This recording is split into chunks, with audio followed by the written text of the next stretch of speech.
As the final notes of happy birthday echoed through our Buckhead estate, I went to fetch a gift and instead found my husband kissing my best friend.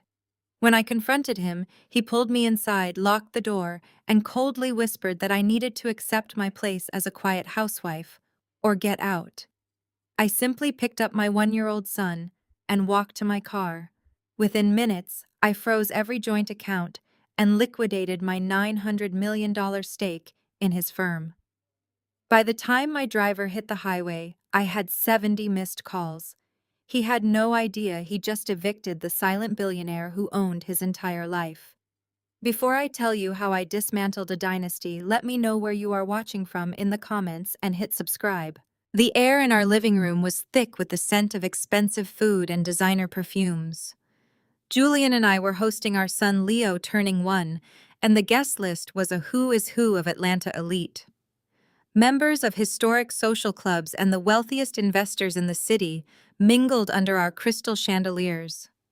My mother-in-law, Beatrice, was holding court, loudly taking credit for the lavish floral arrangements I had personally designed.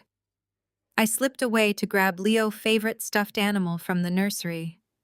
The heavy bass of the jazz band faded as I walked down the long hallway. As I passed the guest suite, I heard a familiar laugh. It was Maya, my supposed best friend, and the owner of the city-top public relations agency. I pushed the door open slightly, expecting to find her touching up her makeup. Instead, I found Maya with her hands tangled in my husband-tailored suit. Julian had her pressed against the wall, kissing her with a desperate intensity that made my stomach turn to ice. They were so deeply engaged they did not even notice the door creak open. I stood there for 5 agonizing seconds. My mind flashed back to every late night Julian claimed he was stuck at the office every weekend. Maya claimed she was swamped with crisis management for her clients. The betrayal was absolute, sharp, and suffocating. I pushed the door fully open, making it hit the wall with a loud thud. Julian spun around, his face flushed. Maya gasped, stumbling backward and frantically smoothing down her silk dress. For a split second, I expected him to panic. I expected him to beg for forgiveness, or to at least look ashamed. But Julian was a man who had been told his entire life that he was a god among men. He grabbed my arm, roughly yanked me fully into the room, and locked the heavy door behind us. Maya stood in the corner, her initial shock morphing into a smug, challenging smirk. "What are you doing?" I asked, my voice dangerously steady. Julian adjusted his tie, his chest heaving, but his eyes were completely cold. He looked down at me with absolute disdain. "Let us be very clear about how this works, Camille," he said, stepping into my personal space. "I am the chief executive of Vanguard Ventures. I pay for this multi-million-dollar estate. I pay for your designer clothes, your luxury cars, and the incredibly comfortable life you get to live while you sit at home playing mother. You bring absolutely nothing of value to my empire. Maya understands the pressure I am under. She belongs in my world. You are just a girl from a working-class neighborhood who got lucky enough to catch my eye in college." I stared at him, letting his arrogant words wash over me. He genuinely believed his own narrative. "So here is your reality check." Julian continued, leaning down so his face was inches from mine. "You are going to walk out of this room. You are going to smile for my investors, and you are going to accept the way things are. You will not embarrass me. If you throw a tantrum, or if you ever try to cross me, I will freeze your credit cards. I will hire the most ruthless lawyers in this state, and I will throw you out on the street with absolutely nothing. Accept your place, Camille, or get out." Maya let out a soft, mocking laugh from the corner. I looked at the man I had loved for a decade. I looked at the tailored suit I had bought him, standing in the house I had secretly purchased through a blind trust, bragging about a venture capital firm that ran entirely on my hidden capital. I did not raise my voice. I did not shed a single tear. I just looked at him with a calm, chilling smile. "Understood," I said softly. I unlocked the door and walked out. I went straight to the nursery, lifted my beautiful sleeping son from his crib, and grabbed his diaper bag. I walked right through the main hall, past the jazz band, past the wealthy guests, and past my arrogant white brother-in-law Preston, who rolled his eyes as I walked by. "Where do you think you are going?" Preston scoffed, sipping his bourbon. "Julian is about to give a toast." I ignored him, walking out the massive front doors and stepping into crisp evening air. I climbed into the back seat, pulled out my secure phone. I dialed a private Swiss number. My wealth manager answered on the first ring.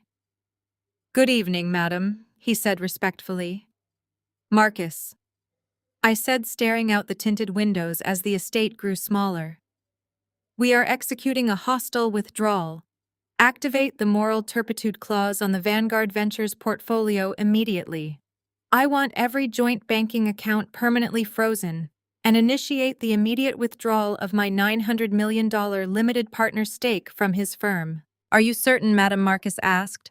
"I am absolutely certain," I replied. "Burn it to the ground." The heavy oak door of my penthouse shuddered violently under the weight of relentless pounding. I took a deliberate sip of wine and nodded to my security detail. The guard unlatched the deadbolt and pulled the door open. Julian stormed into the foyer with his chest heaving and tie undone. He was sweating profusely, panic radiating from him right behind him, stalking into my home. With infuriating confidence was Preston. Preston was my brother-in-law. He was a wealthy white man who served as chief compliance officer for Vanguard Ventures. He married Julian's sister 5 years ago and embedded himself into our family business. Preston always carried himself with an overwhelming sense of unearned authority. He walked past my guard into my sanctuary, ignoring standard manners. He immediately stepped in front of Julian, acting as a shield for his disgraced boss. Preston looked down at me, trying to use his height to intimidate me. I remained comfortably seated on my plush velvet sofa, swirling the red wine in my crystal glass. Preston sighed heavily and unbuttoned his custom suit jacket. He looked around my luxury penthouse with absolute disgust, analyzing the expensive artwork and windows that overlooked the Atlanta skyline. He always looked at me like I was a charity project that had outstayed its welcome in his elite circle. "Look!" Camille Preston began using that slow, measured tone he always reserved specifically for me. It was the exact same condescending voice he used when explaining wine pairings at the country club, or when he tried to teach me how to properly hold a golf club during family retreats. It was a voice dripping with racial and gendered condescension. "We are going to treat this little emotional tantrum of yours as a temporary lapse in judgment.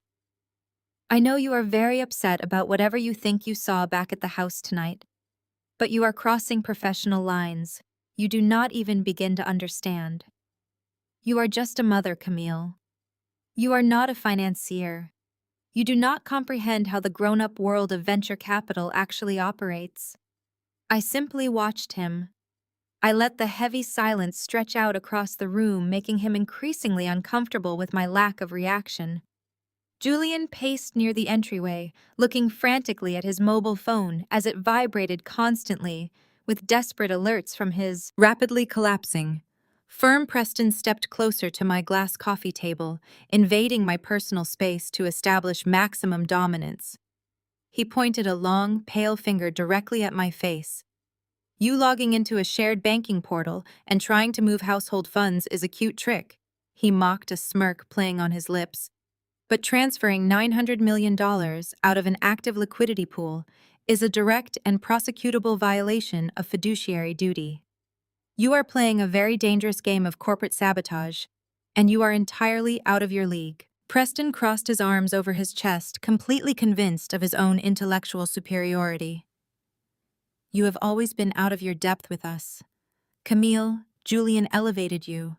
He brought you into a world of generational elite wealth that someone from your humble working-class background could never have accessed otherwise. You should be showing him endless gratitude for the lifestyle he provided. Instead, you are throwing a hysterical fit and trying to ruin his life work. The massive amount of money you are trying to touch is strictly locked in venture debt structures and institutional capital calls. It absolutely does not belong to you just because you share a last name with the chief executive officer. Now, you are going to pick up that phone and call your wealth manager back. You are going to reverse the transaction immediately and apologize for the confusion. If you do not do exactly as I say, I will personally bury you in relentless litigation. I will tie you up in federal court for the next 10 years until you cannot afford a lawyer.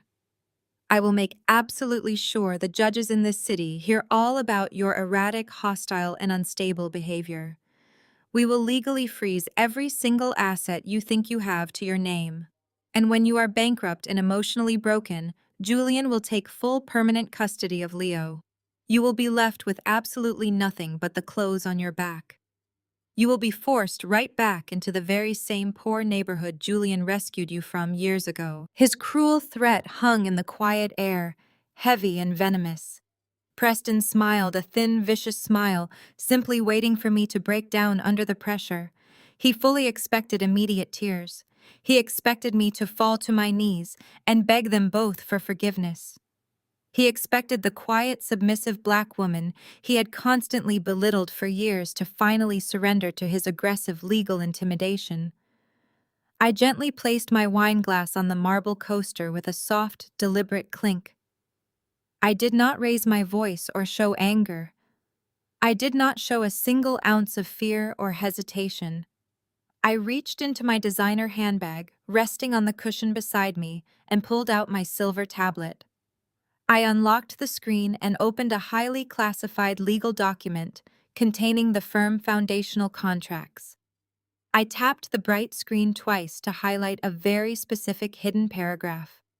I set the tablet on the glass coffee table and used my index finger to slide it smoothly across the surface until it stopped directly in front of Preston. His smug expression faltered for a fraction of a second as he looked down at the illuminated screen. He glanced back up at me, his brow furrowed in sudden absolute confusion as he read the title. I leaned forward, resting my elbows on my knees, and looked him dead in the eye with a chilling smile. "You should really read the fine print of the capital call agreement, Preston. You clearly did not." The glowing screen of the silver tablet illuminated Preston's pale face in the dim lighting of my luxury penthouse. I watched the arrogant smirk slowly melt away from his features, replaced by a mask of sheer terror as his eyes darted back and forth across the dense legal text. I picked up my crystal wine glass and took a deliberate sip, enjoying the absolute silence that had suddenly fallen over the room. Julian paced nervously behind him, shifting his weight from foot to foot, completely oblivious to the financial execution taking place on my glass coffee table. "What is it?" Julian demanded, his voice cracking with panic. "What does the screen say, Preston? Tell me what she did right now." Preston could not speak. His mouth opened and closed, but no sound came out. The man who had spent the last 5 years lecturing me about corporate compliance and elite financial structures was now paralyzed by a single paragraph of text. I decided to put him out of his misery. I shifted my weight on the velvet cushions and looked directly at Julian.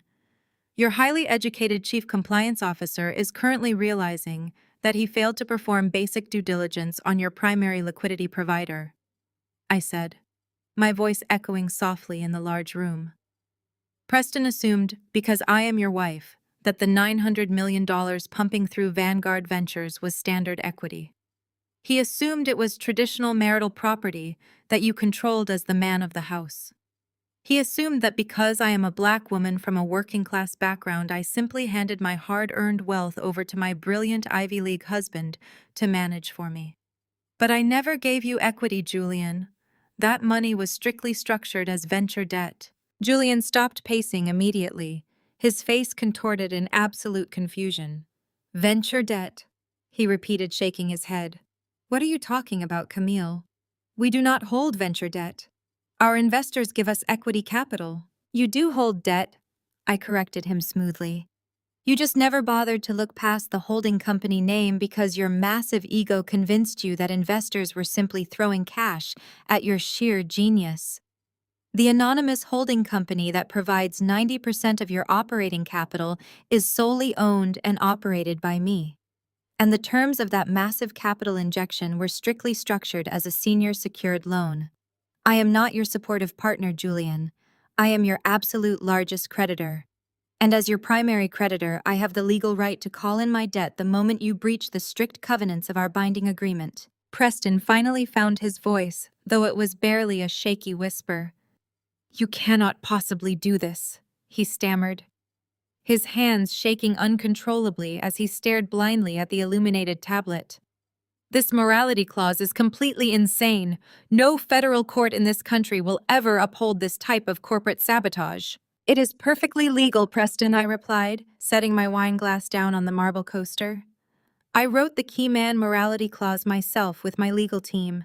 It clearly stipulates that if the chief executive officer engages in any behavior that constitutes moral turpitude, public embarrassment, or hostile actions against the primary debt holder, the massive loan goes into immediate default.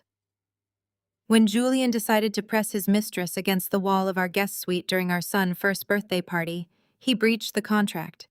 But more importantly, when he dragged me into that bedroom, locked the heavy oak door, and threatened to throw me out on the street with absolutely nothing, he triggered the immediate hostile action clause.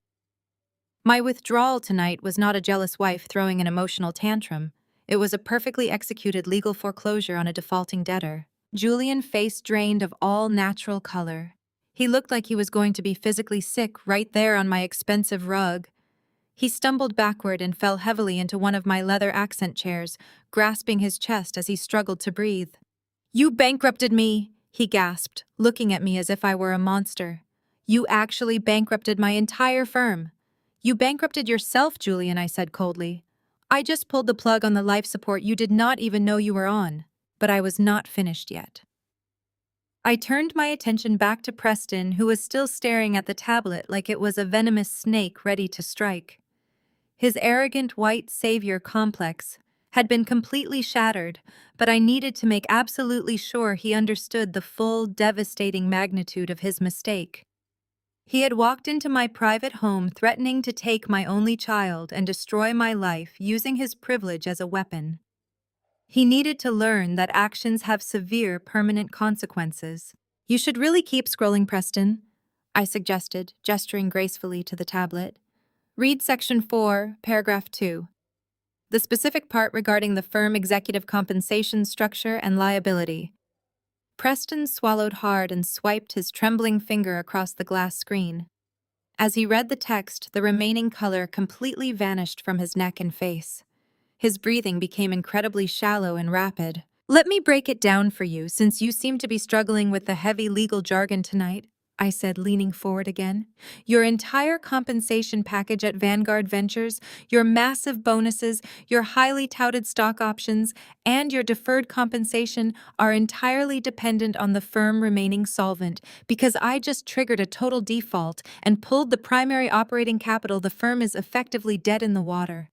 Those lucrative stock options you love to brag about to the wealthy members at the country club are now completely worthless pieces of paper. Preston shook his head in violent denial. No, he muttered, stepping back from the table. No, I have personal assets. I have the house in Buckhead.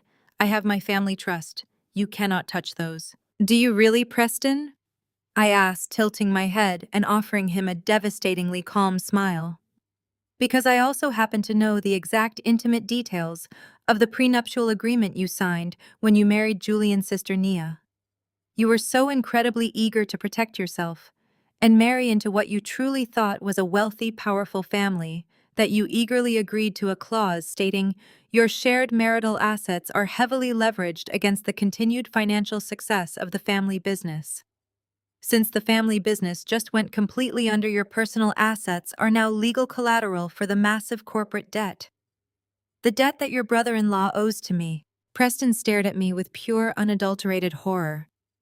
The realization washed over him completely, stripping away every ounce of his unearned pride. He had spent years treating me like a diversity project, like someone who should be eternally grateful just to sit quietly at his dinner table.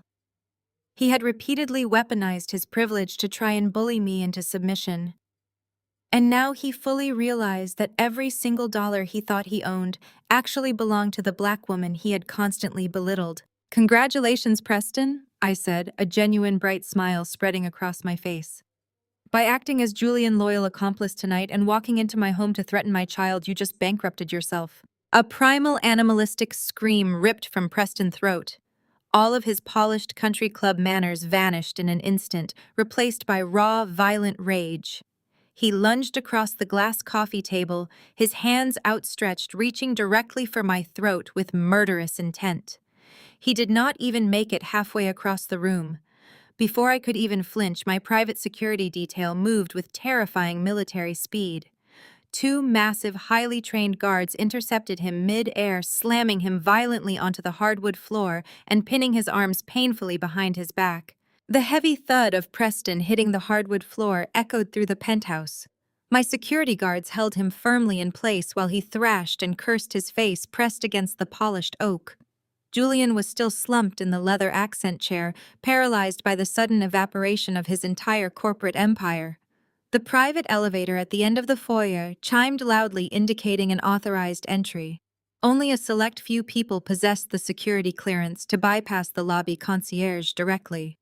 The brushed steel doors slid open, and my in-laws Beatrice and Carlton stepped into my home. They moved with the synchronized entitlement of old Atlanta money.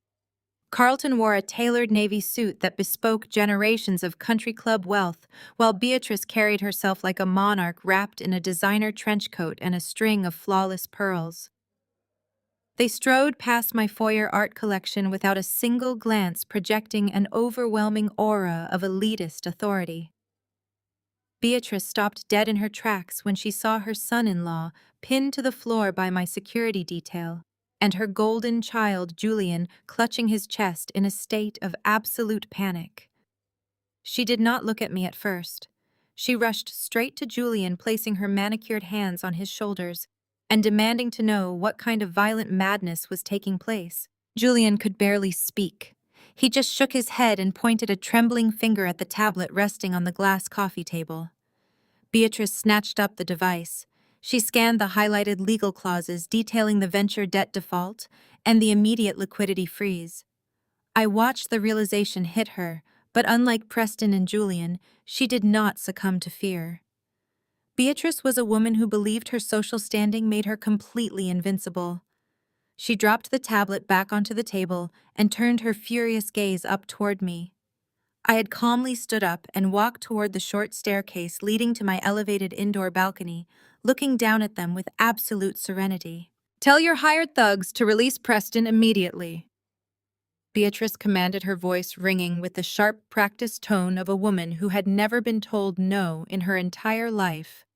"Then you are going to call your bankers and reverse whatever malicious financial sabotage you just initiated against my son." I rested my hands on the glass railing and looked down at her. "Preston assaulted me, Beatrice," I replied smoothly.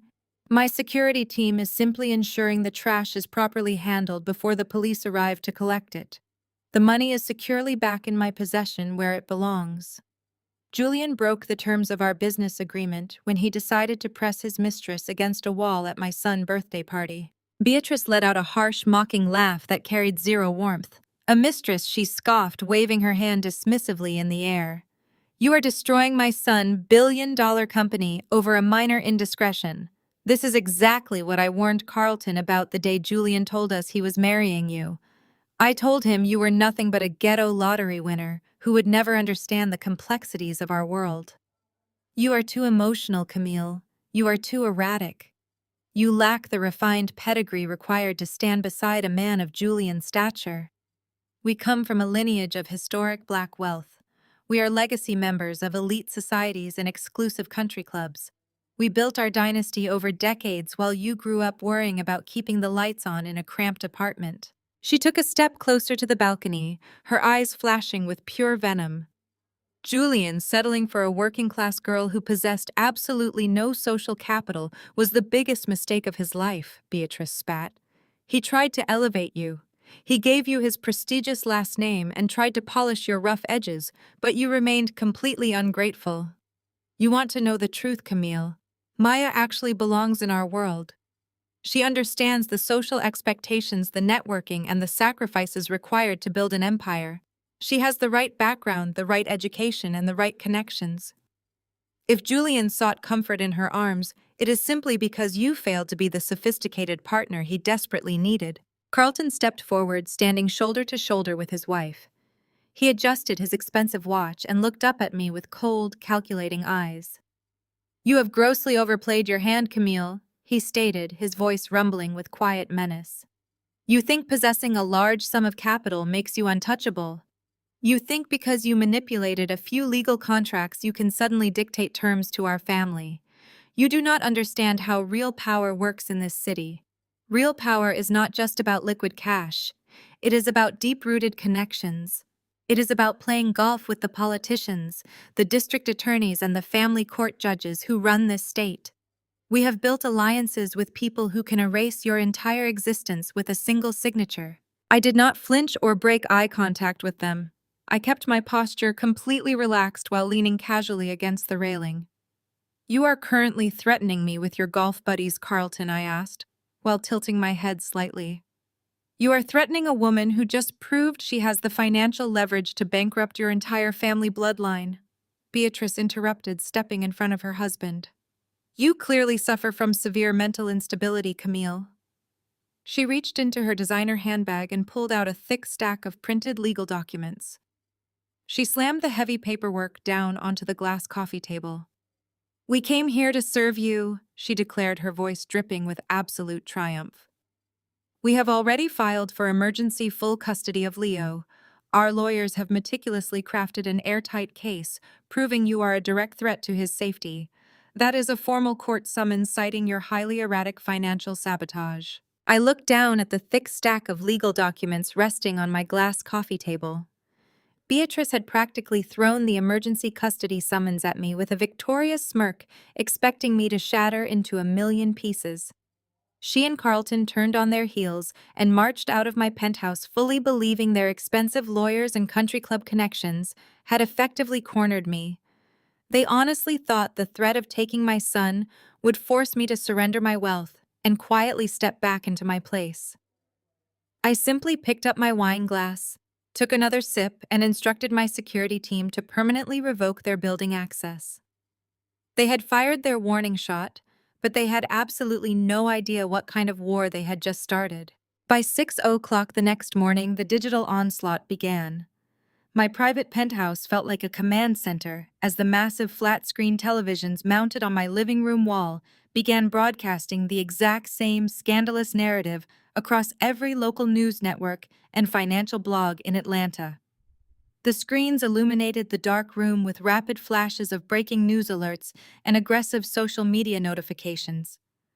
My smartphone vibrated relentlessly on the marble counter, not with desperate calls from Julian, but with relentless alerts tied to my name. Maya had mobilized her entire boutique public relations firm overnight. She was using every single media contact she had cultivated over the past decade to launch a massive coordinated smear campaign against me. The headlines were perfectly crafted to destroy my reputation and elevate Julian as a tragic hero. I watched the screens as the brutal words scrolled past. The billion-dollar breakdown. Unhinged wife attempts to sabotage visionary tech chief executive. And my personal favorite, a ghetto lottery winner, destroys Atlanta golden boy. Maya used her elite industry connections to plant anonymous quotes from supposed close friends of the family. The articles painted a devastatingly false picture of a bitter, jealous, and mentally unstable woman who could not handle the sophisticated pressures of high society. They claimed I had wildly embezzled my brilliant husband's hard-earned money out of pure spite because I felt inadequate standing next to his immense success.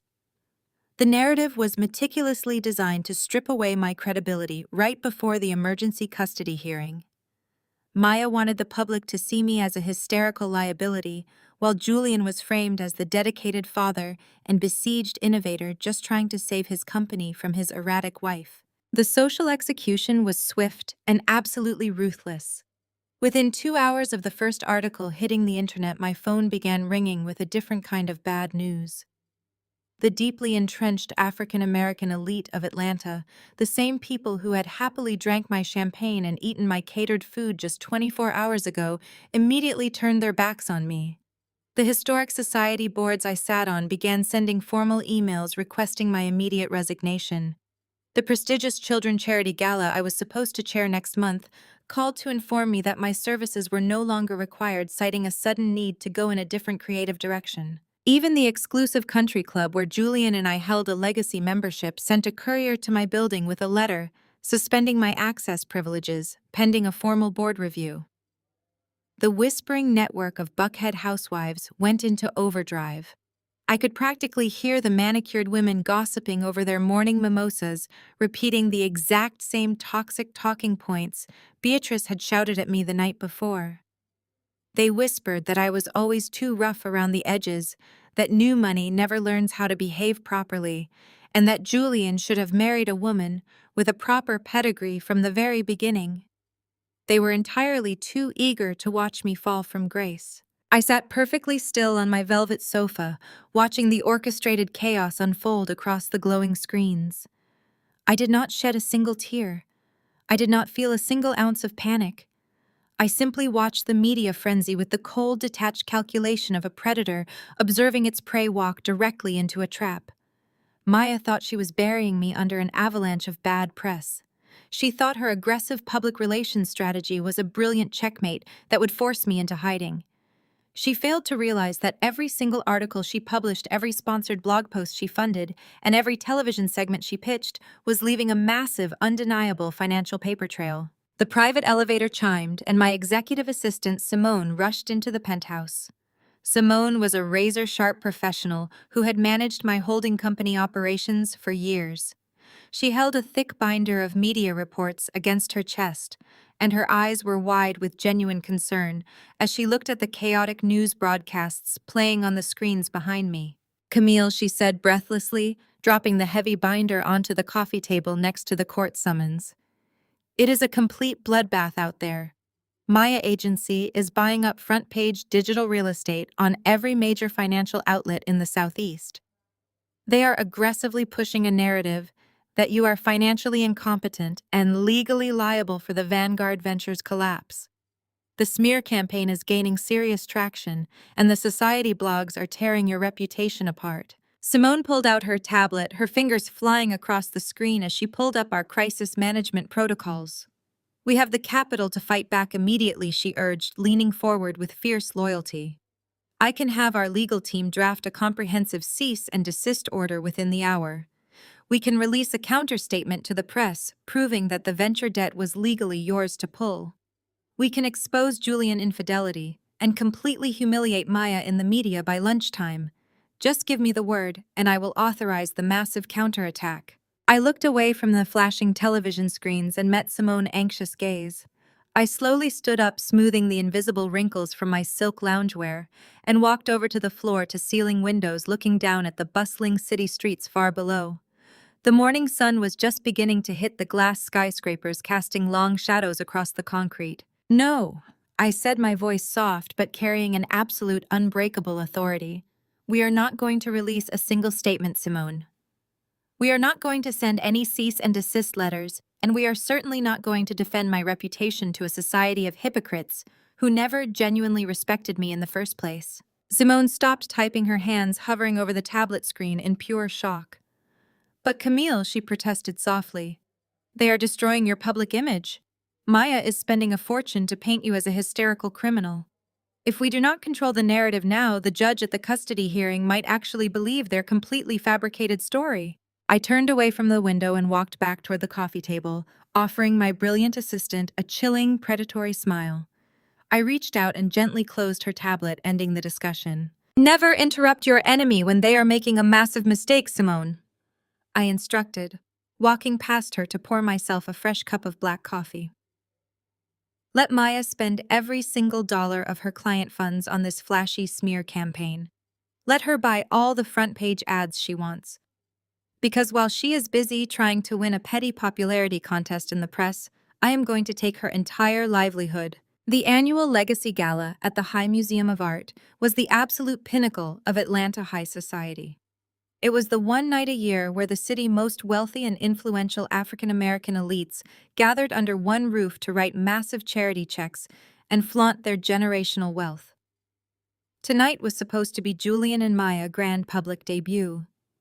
They had strategically chosen this highly publicized event to parade themselves in front of the local media as the surviving powerful couple who had bravely weathered the storm of my supposed financial sabotage. I stepped out of my armored SUV and my designer heels clicked sharply against the pavement. I wore a custom emerald green gown that caught the flash of the paparazzi cameras like shattered glass. I did not sneak through a side entrance. I walked straight up the red carpet with the absolute serene confidence of a woman who owned the ground she walked on. The moment I stepped through the massive glass doors of the museum, the vibrant chatter in the grand atrium began to die down. It started as a subtle ripple of whispers near the coat check and quickly grew into a stunned silence that swept across the entire ballroom. Heads turned in my direction. The same society women who had demanded my resignation from their charity boards just 24 hours ago now stared at me with wide eyes and parted lips. They parted like the Red Sea as I glided across the polished marble floor. I spotted my targets immediately. Julian and Maya were holding court at the absolute center of the room, sitting at a prime VIP table reserved for the highest tier of platinum donors. Julian was wearing a tailored velvet tuxedo, looking every bit the arrogant tech visionary he pretended to be. Maya sat right beside him, draped in a silver sequined dress dripping with diamonds that Julian had undoubtedly purchased using the corporate credit cards I had just frozen. They were smiling brightly for a lifestyle magazine photographer, posing intimately to sell their fabricated narrative of triumphant love. I did not break my stride. I walked with a slow, continuous rhythm, keeping my posture perfectly straight and my expression completely unbothered. As I approached their table, the photographer lowered his camera, sensing the massive shift in the atmosphere. Julian noticed me first. The arrogant smile instantly vanished from his face, replaced by a sudden flash of genuine panic. He aggressively adjusted his tuxedo jacket and stood up, trying to project an air of masculine authority that he simply did not possess. Maya noticed his reaction and turned her head. When she saw me standing there looking absolutely flawless and entirely unbothered by her expensive smear campaign, her eyes narrowed into violent slits. She immediately stood up to join Julian, leaning heavily against his arm to mark her territory. "What are you doing here, Camille?" Maya demanded, her voice raised just enough to ensure the surrounding tables could hear her performative outrage. "You are completely out of your mind showing up to a platinum donor event after what you did to Julian Company. You are not on the guest list anymore. We made absolutely sure your invitation was revoked." Julian puffed out his chest and pointed a finger toward the exit. "You need to leave right now, Camille," he warned, trying to keep his voice in a low, threatening register. "You have already embarrassed yourself enough in the press today. Do not make this worse by throwing a hysterical public tantrum in front of my investors. Just turn around and walk away before you force me to have you physically removed." I stopped precisely 3 feet away from their table. I did not shout, I did not cross my arms or show a single ounce of defensive body language.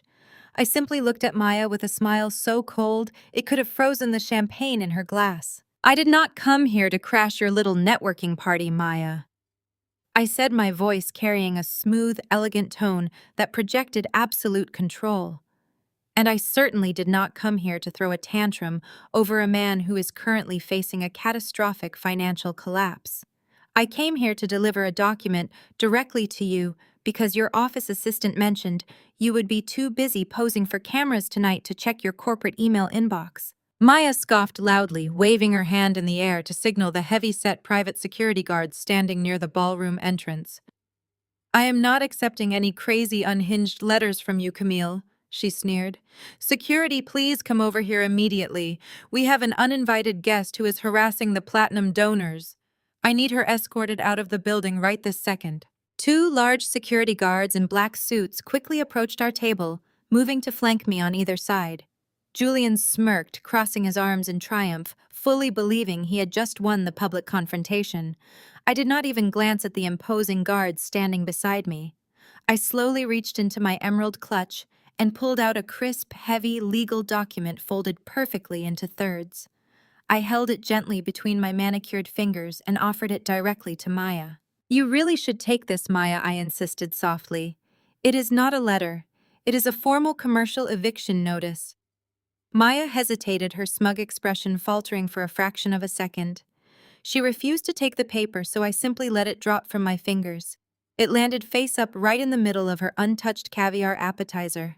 "While you were busy spending your entire operating budget planting fake stories about me in the local tabloids today, I made a massive real estate investment." I explained, projecting my voice, so every wealthy socialite at the neighboring tables could hear every single word. "I bought the commercial holding company that owns the luxury high-rise building where your boutique public relations firm is headquartered. I am your absolute new landlord, Maya. And my very first executive action was calling in your severely delinquent rent." Maya stared down at the crisp document resting on her fine china plate.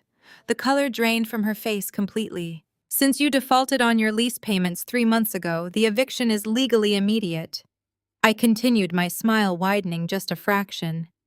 "You have until exactly midnight tonight to clear your desks and vacate my property.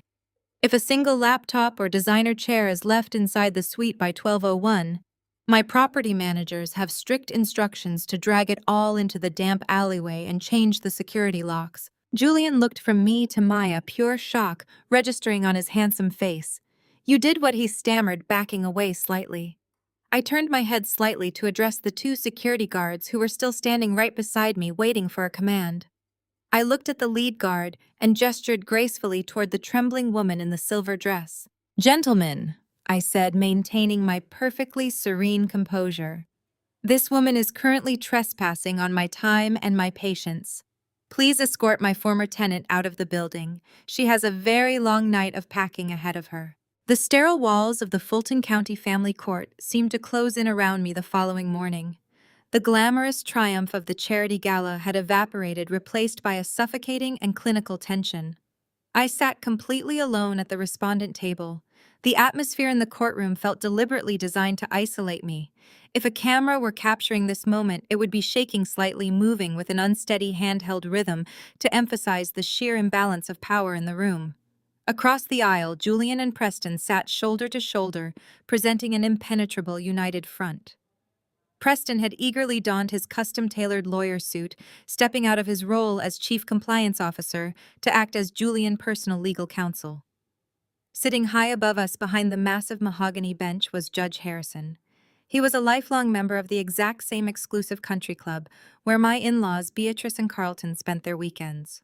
The deck was not just stacked against me, it was completely cemented in their favor. Preston stood up and buttoned his jacket, projecting that familiar brand of unearned, arrogant authority. He paced confidently in front of the judge, acting as though he owned the courtroom. "Your Honor, we are here today on an emergency basis to protect a vulnerable 1-year-old child from immediate, imminent danger." Preston began, his voice echoing loudly off the wood-paneled walls. "My client, Julian, is a respected pillar of the Atlanta financial community. He is a dedicated father whose only concern is the absolute safety of his son Leo. Unfortunately, his wife has suffered a catastrophic mental break.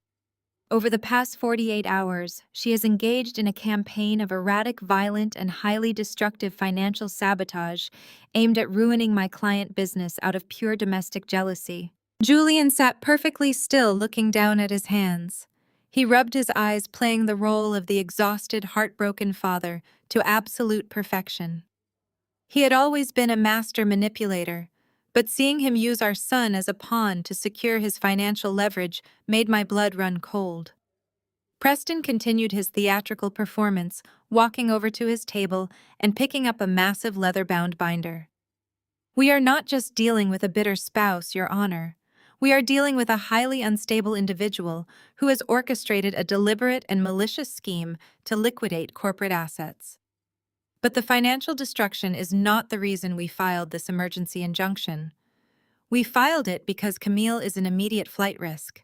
Preston slammed the heavy binder onto the judge bench with a loud, dramatic thud. Inside that binder, Your Honor, you will find irrefutable forensic banking records. Last night, while my client was desperately trying to save his venture capital firm from her malicious attacks, Camille secretly wired $10 million to a series of untraceable offshore accounts located in the Cayman Islands and the Seychelles. The judge flipped open the binder and adjusted his glasses, his brow furrowing as he reviewed the documents. He did not bother to verify the source. He simply looked at the papers and shook his head in performative disgust. Preston capitalized on the judge's reaction, immediately leaning closer to the bench. She is securing liquid capital in non-extradition countries, Your Honor. We have every reason to believe that she is currently preparing to kidnap baby Leo and flee the jurisdiction of the United States. She knows she is facing massive civil liability for destroying Vanguard Ventures, and she is planning to run. We are formally requesting that the court grant my client full, immediate, and sole physical custody of the child, and that Camille be ordered to surrender her passport today. I sat perfectly still, listening to the intricate web of lies they had spun. The financial documents Preston had just submitted were absolute forgeries. They were highly sophisticated fakes, manufactured overnight to paint me as a criminal mastermind on the run. Julian and Preston knew they could not beat me in a legitimate corporate battle, so they decided to leverage their white privilege and their good old boy network to strip me of the one thing I loved more than my own life. They thought the threat of losing my child would force me to drop the corporate liquidation and surrender my wealth to keep my family intact. Judge Harrison looked down at me from his elevated bench. His expression was dripping with paternalistic judgment. He looked at me exactly the way Beatrice and Carlton always did, like I was a rogue element that needed to be put firmly back in its place. Young lady, this court takes allegations of international flight risks and corporate embezzlement extremely seriously. The judge said, his tone heavy with bias. Julian family has a long and highly respectable history in this city. They are known for their philanthropy and their stability.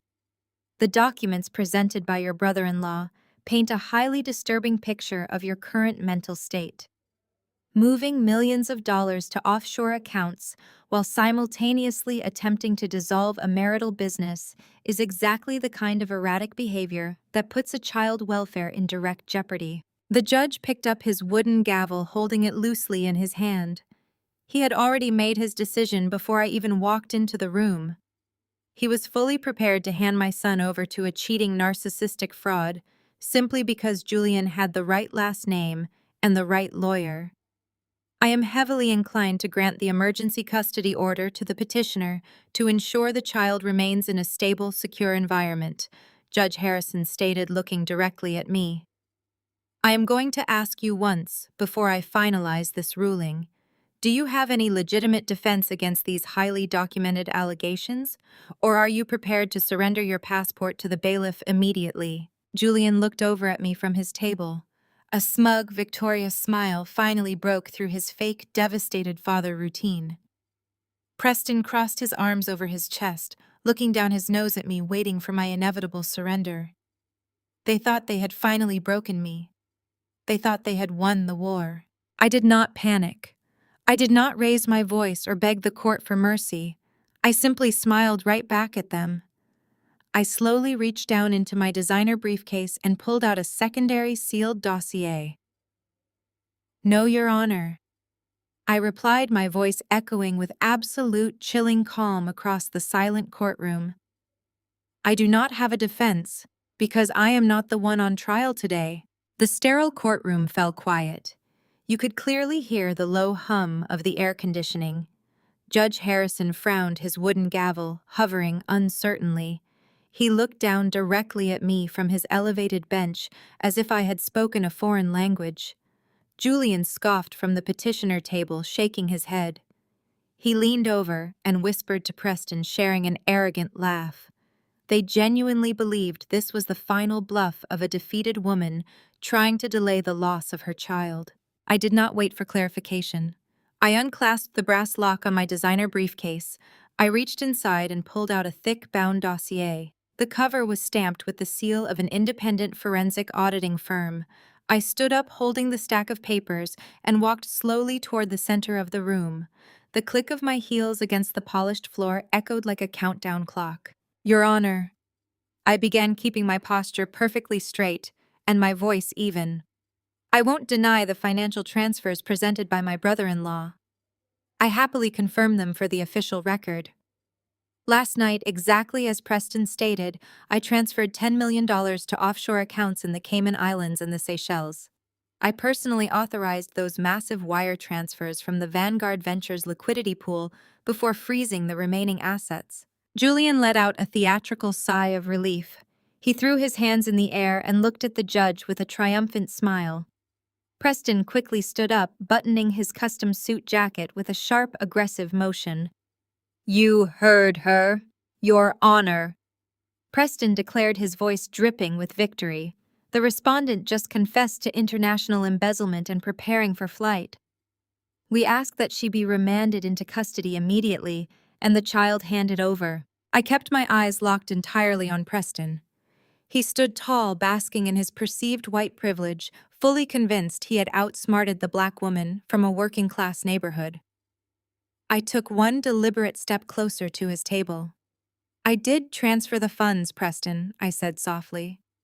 But I think you failed to look at the exact routing numbers and the legal names of the beneficiary entities holding those specific offshore accounts. If you had done your job as Chief Compliance Officer, you would have realized I did not wire that money to myself. Judge Harrison leaned forward over his heavy mahogany desk, his elitist skepticism giving way to genuine confusion. To whom did you transfer the corporate capital? Camille, the judge, asked, his tone cautious. I opened the thick dossier and pulled out a certified banking ledger. I transferred the $10 million directly into 3 anonymous shell companies, I explained, raising my voice so it carried clearly to the wooden doors. Specifically accounts belonging to Apex Holdings, Cobalt Investments, and Meridian Global. If a camera zoomed rapidly into Preston's face, you would see a terrifying transformation. The smug, arrogant smirk completely vanished from his lips. The blood violently drained from his cheeks, leaving his skin a sickly pale white. His eyes widened in sheer terror. He tried to swallow, but he physically could not. His hands began to visibly shake against the wooden table, rattling his expensive pen. He knew exactly what those 3 companies were. Those 3 offshore companies do not belong to me. I continued, my gaze slicing straight through Preston's crumbling facade. They belong exclusively to Julian and Preston. While Julian pretended to be a visionary tech investor, he and his legal counsel were quietly skimming massive management fees and artificially inflating startup valuations. They were funneling the stolen capital out of Vanguard Ventures and hiding it in those exact shell companies to actively avoid federal taxes and regulatory oversight. Julian jumped up, sending his chair crashing backward onto the floor. That is a complete lie, he shouted, his voice cracking with frantic panic. She is making this entire thing up. She is a hysterical, bitter woman trying to ruin my life because I wanted a divorce. Your Honor, you cannot listen to this nonsense. She is trying to distract you from the fact she is a kidnapper. I completely ignored his loud outburst. I walked directly to the judge bench and handed over the certified dossier. I am not making anything up, Your Honor, I stated calmly. Supplying the operating capital gave me full legal access to the back-end accounting infrastructure. I noticed the severe discrepancies 6 months ago. I hired an independent forensic accounting firm to track the missing money. They found the shell companies, they found the hidden ledgers, and they found the names of the sole beneficiaries, Julian and Preston. I turned and looked at my husband and his brother-in-law. The money I transferred last night was a honey trap. I wired those funds directly into your own illegal structures to permanently flag them in the international banking system. The moment that $10 million hit your hidden accounts, it triggered an automatic suspicious activity report with the Federal Financial Crimes Enforcement Network. Preston collapsed back into his chair. He looked like he was suffocating. He realized the fatal, catastrophic mistake he had just made by dragging me into this courtroom and submitting those financial documents to a judge. He tried framing me for embezzlement, using the exact fabricated ledgers they used, hiding their stolen money. He had handed the weapon directly to the executioner. I looked up at Judge Harrison, who was staring at the documents in absolute horror, realizing his prominent country club buddies were massive federal criminals. "Your Honor," I stated coldly, letting the weight of the moment crush the men across the aisle. "I request a 24-hour recess. The documents Preston just submitted as evidence of my fraud are actually his own forged ledgers. He just submitted proof of federal wire fraud right onto the official court record." The 24-hour recess was a ticking time bomb. Julian and Preston practically fled the courthouse, leaving their expensive lawyers scrambling to pack up their briefcases. They knew the federal government was already analyzing the offshore ledgers. They had less than a day to erase their financial footprints before the Securities and Exchange Commission kicked down their doors. By early afternoon, the atmosphere inside the executive boardroom of Vanguard Ventures was suffocating. If a camera were sweeping in a continuous circular motion around the massive mahogany table, it would capture a scene of absolute corporate panic. Julian stood at the head of the table, sweating through his custom-tailored shirt. His silk tie was discarded on an empty chair, and his sleeves were rolled up aggressively. He looked nothing like the polished, charismatic golden boy who had confidently kissed his mistress just a few days ago. He looked like a cornered animal. Beside him, Preston was frantically typing on a laptop, his hands shaking so violently he kept hitting the wrong keys. The sheer terror of facing federal prison had stripped away every single ounce of his white privilege and unearned arrogance. Around the table sat the firm board of directors, including the three largest independent shareholders, whose votes controlled the ultimate fate of the company. "Listen to me very carefully," Julian pleaded, leaning over the table and making desperate eye contact with the board members. "We are facing an unprecedented hostile attack from a rogue external actor. My wife Camille has suffered a total psychological collapse. She used her position as our primary liquidity provider to illegally freeze our operating capital and wire $10 million to unauthorized offshore accounts. She is attempting to frame this executive board for severe financial crimes to win a petty domestic dispute. We have to take immediate, decisive action to protect the integrity of this firm and secure your investments before the market closes today." Preston jumped in, trying to project his usual legal authority, but his voice cracked under the immense pressure. "Under Section 8 of the corporate bylaws, this board has the power to execute an emergency severance of ties with any holding company acting in bad faith. We have drawn up the paperwork to legally dissolve our relationship with Camille Holding Entity. By voting to expel her financial structure today, we effectively trap the debt entirely under her legal name. We isolate the liability. When the federal regulators come knocking tomorrow morning, all the fraudulent offshore transfers will point directly back to her personal authorization. We just need a clear majority vote right now to execute the severance and save the firm from total destruction." Julian had not just relied on his persuasive charm to save his skin. He and Preston had spent the last 3 hours frantically negotiating in the shadows. They had secretly promised the three largest independent shareholders massive unauthorized payouts.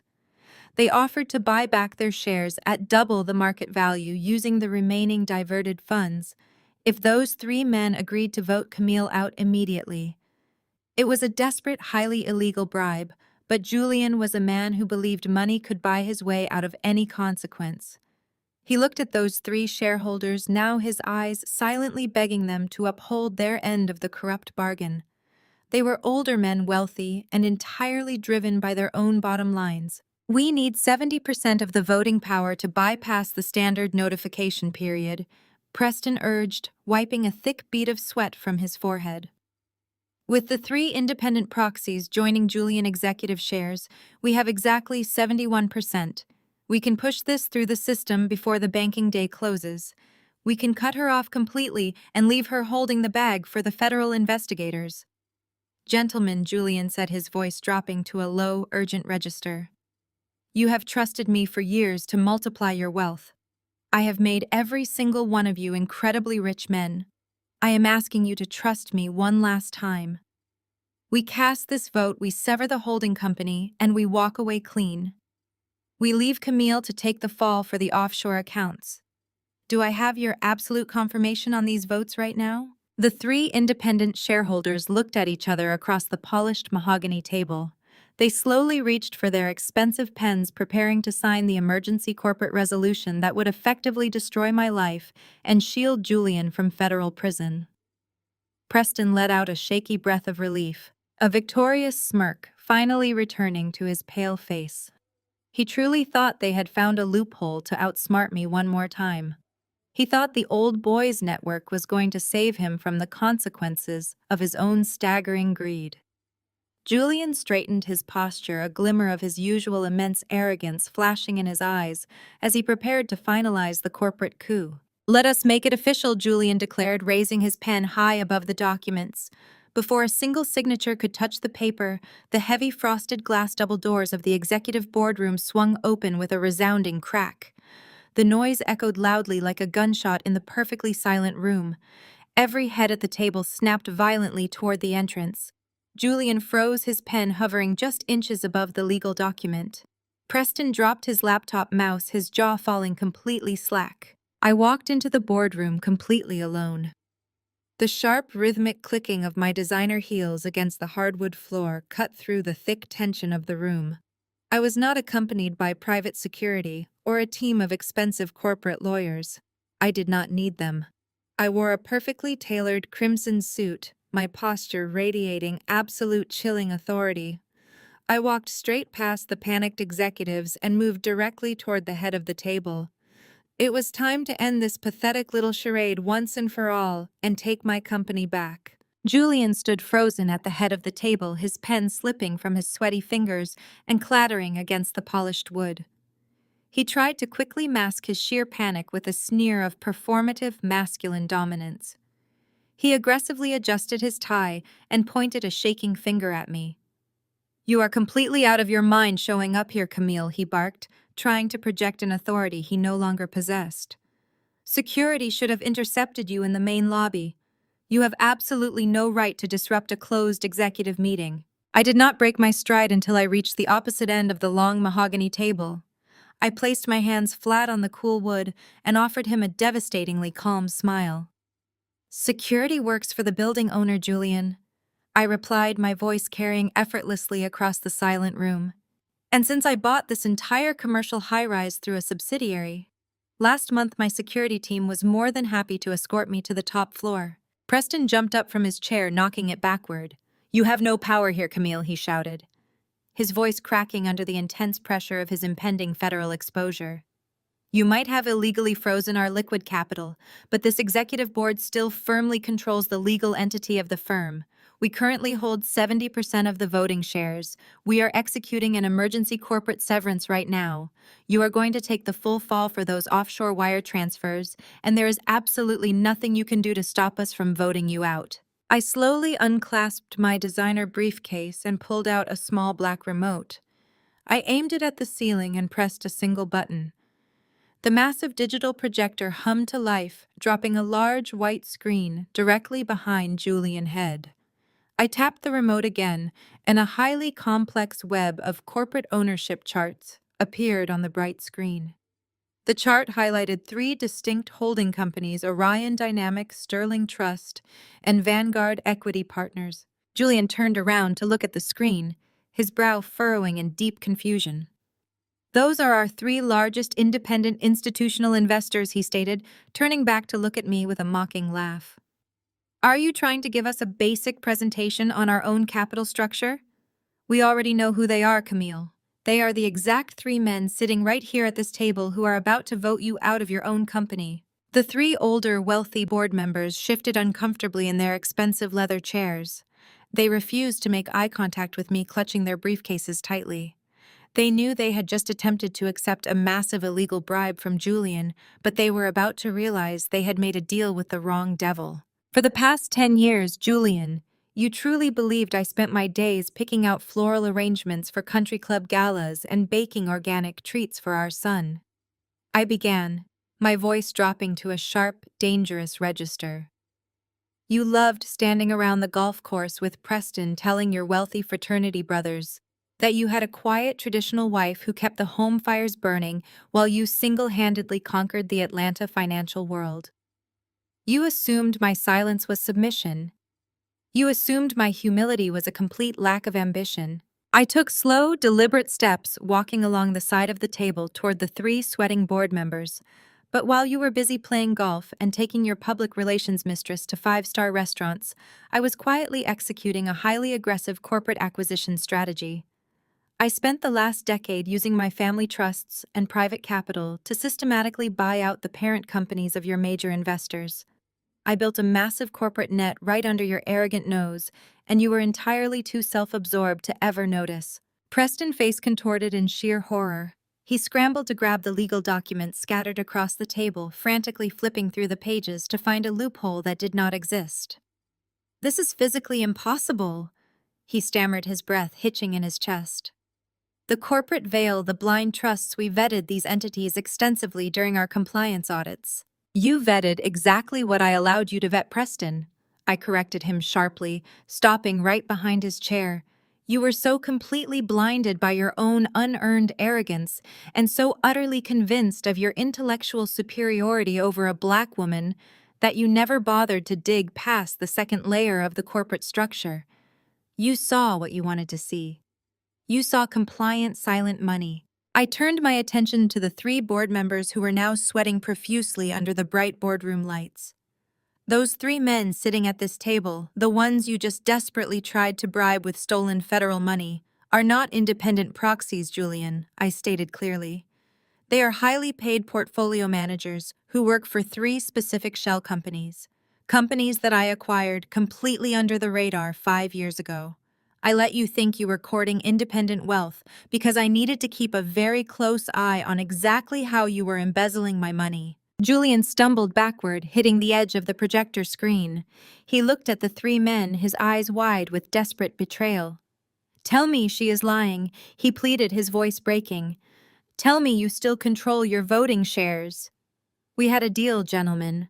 We had a highly lucrative deal." The oldest board member slowly closed his leather binder and pushed it away.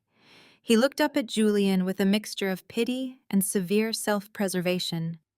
"I am sorry, Julian," the man said quietly. "We are bound by our employment contracts to vote in accordance with the directives of our majority shareholder, and she just gave us our new directives." I walked back to the head of the table, reclaiming my position of absolute power. The room was so quiet you could hear the chaotic traffic of the city streets far below. I looked directly into Julian's terrified eyes, delivering the final crushing blow to his shattered ego. "I am the sole majority owner of all three of those shell companies, Julian," I declared, my voice echoing with finality. "That means I do not just control my own limited partner stake. I control 95% of this room, and I am officially liquidating this firm." The silence in the executive boardroom did not just break, it shattered into a million jagged pieces. The three senior portfolio managers who had just been moments away from accepting a massive illegal bribe did not waste a single second. They shoved their documents into their briefcases and practically sprinted toward the frosted glass doors, desperate to distance themselves from the catastrophic blast radius of Julian and Preston's sinking ship. Julian sank lower into his chair, burying his face in his hands. He looked like a man who had just watched his own funeral. But Preston reacted entirely differently. The absolute loss of power did not make him quiet. It made him dangerously unhinged. Preston staggered backward away from the mahogany table, his chest heaving as he gasped for air. He ripped the expensive silk tie from his neck and threw it across the room. He began to pace erratically back and forth, his movements jerky and manic. He ran his trembling hands through his perfectly styled hair, ruining the polished country club aesthetic he had cultivated for decades. He looked wildly around the room as if expecting the walls to collapse. The realization that he had just been systematically dismantled by a woman he had spent years treating like an uneducated charity case completely broke his mind. The mask of the polite corporate compliance officer fell off, revealing the deep-seated, ugly prejudices he had been harboring since the day we met. "This is a joke," Preston screamed, his voice cracking as he slammed his fists down onto the polished wood. "This is a sick, fraudulent joke. There is absolutely no mathematical way you orchestrated a multi-year stealth acquisition of 3 institutional holding companies. You do not have the financial literacy, Camille. You do not possess the strategic capacity to execute a stealth corporate takeover of this magnitude. You are a stay-at-home mother. You are a diversity project that Julian dragged out of a working-class neighborhood to make himself look progressive." I remained perfectly still at the head of the table, observing his violent meltdown with the detached fascination of a scientist watching a lab rat hit a dead end in a maze. I did not raise my voice to defend my intelligence. I did not need to. The smoking ruins of his career, resting on the table in front of me, did all the talking. "You are nothing but a ghetto lottery winner." Preston spat his face, turning an angry mottled red as he stepped toward me. "You hit the jackpot when my brother-in-law decided to marry down. You took his money and you hired a team of backdoor lawyers to exploit a legal loophole. You think because you manipulated some paperwork, you are suddenly an apex predator in the financial sector. You think you can walk into my boardroom and dictate terms to me. I come from a legacy of wealth. I was educated at institutions you could not even get in to clean the floors. Men like me built the financial infrastructure of this city. We do not lose to women like you." Julian weakly reached out to grab Preston's sleeve, trying to pull him back. "Preston, stop!" Julian mumbled, his voice barely a whisper. "She has the ledgers. She has everything. Just shut up before you make it worse." Preston violently yanked his arm away from Julian. "Get your hands off me, you pathetic coward," Preston snarled. "I am not going down because you could not control your own wife. I am not losing my law license and my family trust because you decided to sleep with your public relations manager and triggered a morality clause. I am going to fix this right now." Preston turned his manic, aggressive focus entirely back on me. His breathing was heavy and erratic. "You made a fatal miscalculation today, Camille," he threatened, pointing a shaking finger directly at my face. "You thought you could operate in the shadows, but you forgot who actually runs the justice system in this state. You forgot that I play golf with the federal judges. You forgot that my fraternity brothers sit on the executive boards of the regulatory agencies. I have personal direct connections at the highest levels of the United States Justice Department. They do not care about your little corporate shell game. When I tell them that a disgruntled diversity hire hacked our corporate servers and committed severe economic espionage to steal trade secrets, they are going to believe me." He paced back to his side of the table, his eyes wide and unhinged. "I am going to have you arrested for corporate espionage before the sun goes down." Preston panted. "I am going to spin a narrative so watertight that the federal prosecutors will be lining up to put you in a concrete cell. I will tell them you manipulated Julian passwords. I will tell them you fabricated those offshore ledgers to frame us. By the time my friends in the federal government are done with you, you will never see your son again. You will rot in a federal penitentiary, and I will make sure the media covers every single humiliating second of your downfall." Preston reached into the inner pocket of his suit jacket with trembling hands. He pulled out his smartphone, his fingers slipping against the glass screen as he frantically unlocked it. He was operating on pure adrenaline and sheer white privilege, completely convinced that a single phone call to his powerful network could erase the mountain of evidence sitting on the boardroom table. He truly believed his status made him invincible. "I am calling my personal contact at the Securities and Exchange Commission right now," Preston declared, his voice trembling with a mixture of fear and absolute malice.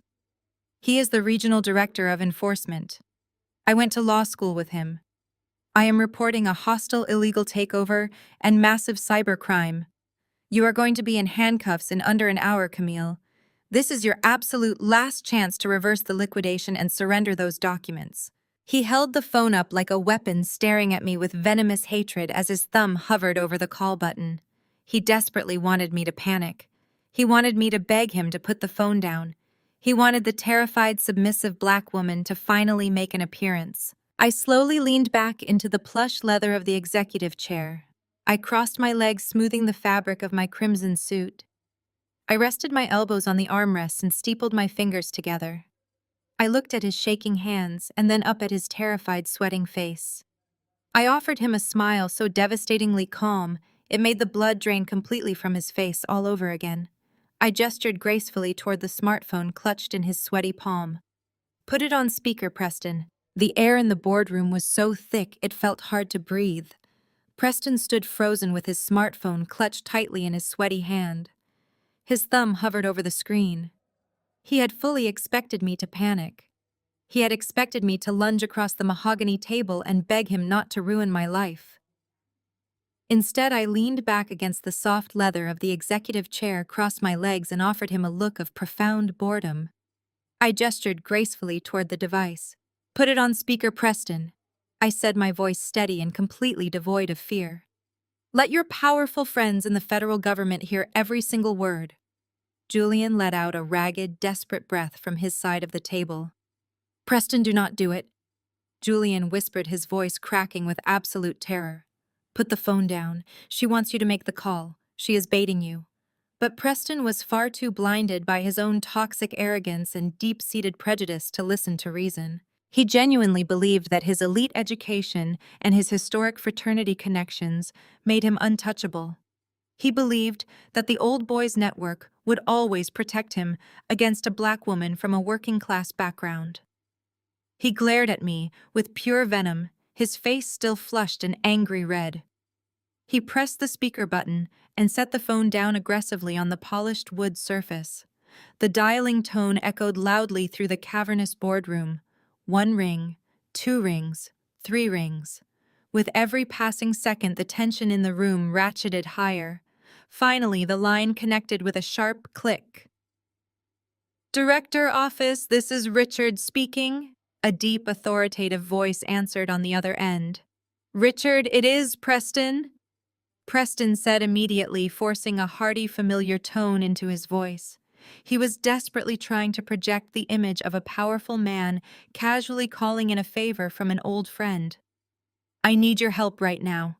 We have a massive critical emergency unfolding over here at Vanguard Ventures. I am standing in my executive boardroom, and we are currently the victims of a highly sophisticated corporate espionage attack. There was a brief pause on the line. Preston Miller, the voice asked, sounding suddenly very rigid and cautious. Yes, it is me. Preston continued, his voice picking up speed as he spun his elaborate web of lies. Listen to me closely, Richard. We have a rogue actor in the building. Julian's wife Camille has completely lost her mind. She used her proximity to the chief executive officer to illegally access our secure internal networks. She hacked our servers, altered our capital structure, and froze our operating liquidity. Now she is holding the entire firm hostage. She is trying to extort us by fabricating offshore ledgers to make it look like Julian and I have been embezzling funds. I need you to dispatch federal agents to this building immediately and have her arrested for severe economic sabotage and wire fraud. Preston leaned forward, resting his hands on the table. He looked up at me with a triumphant, malicious smile. He truly believed he had just sealed my fate. He believed he had won the war. I did not break eye contact with him. I simply took a slow, quiet breath and waited. The silence on the other end of the line stretched out for an agonizingly long time. The friendly, fraternal warmth Preston had completely expected to hear in return simply did not exist.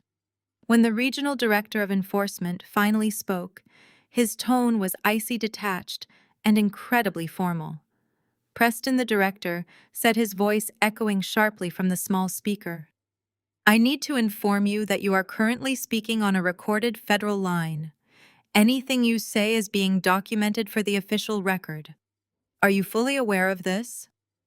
Preston's smile faltered just a fraction. He stood up a little straighter, glancing quickly at Julian. Yes, of course I am aware, Richard, he stammered slightly. I am officially reporting a massive financial crime. You need to send a team right now to detain her. She is incredibly unstable, and she is a severe flight risk. Preston. The director interrupted, his voice cutting through the air like a knife. I am not sending any federal agents to detain Mrs. Camille, and I highly advise you to stop speaking immediately. The blood drained completely from Preston's face. His arrogant posture collapsed. He stared down at the phone, his mouth opening and closing in sheer disbelief. "Richard, what are you talking about?"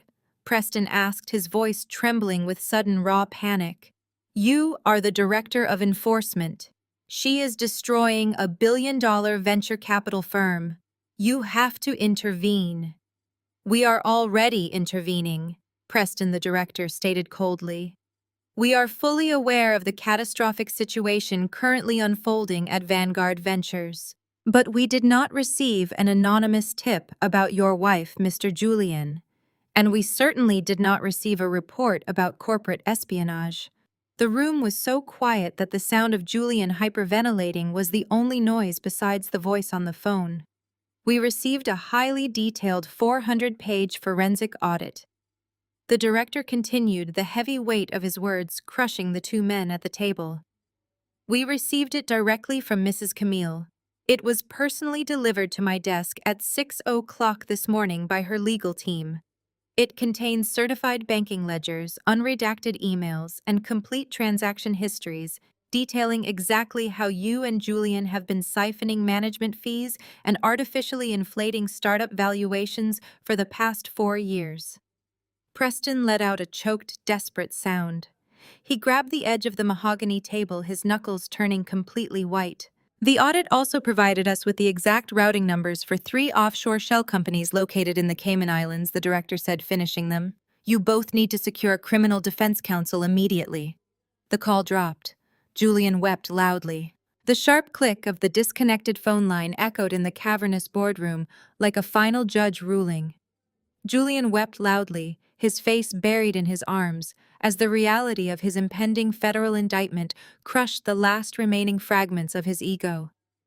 Preston stood completely paralyzed, staring at his silent smartphone as if it had physically burned him.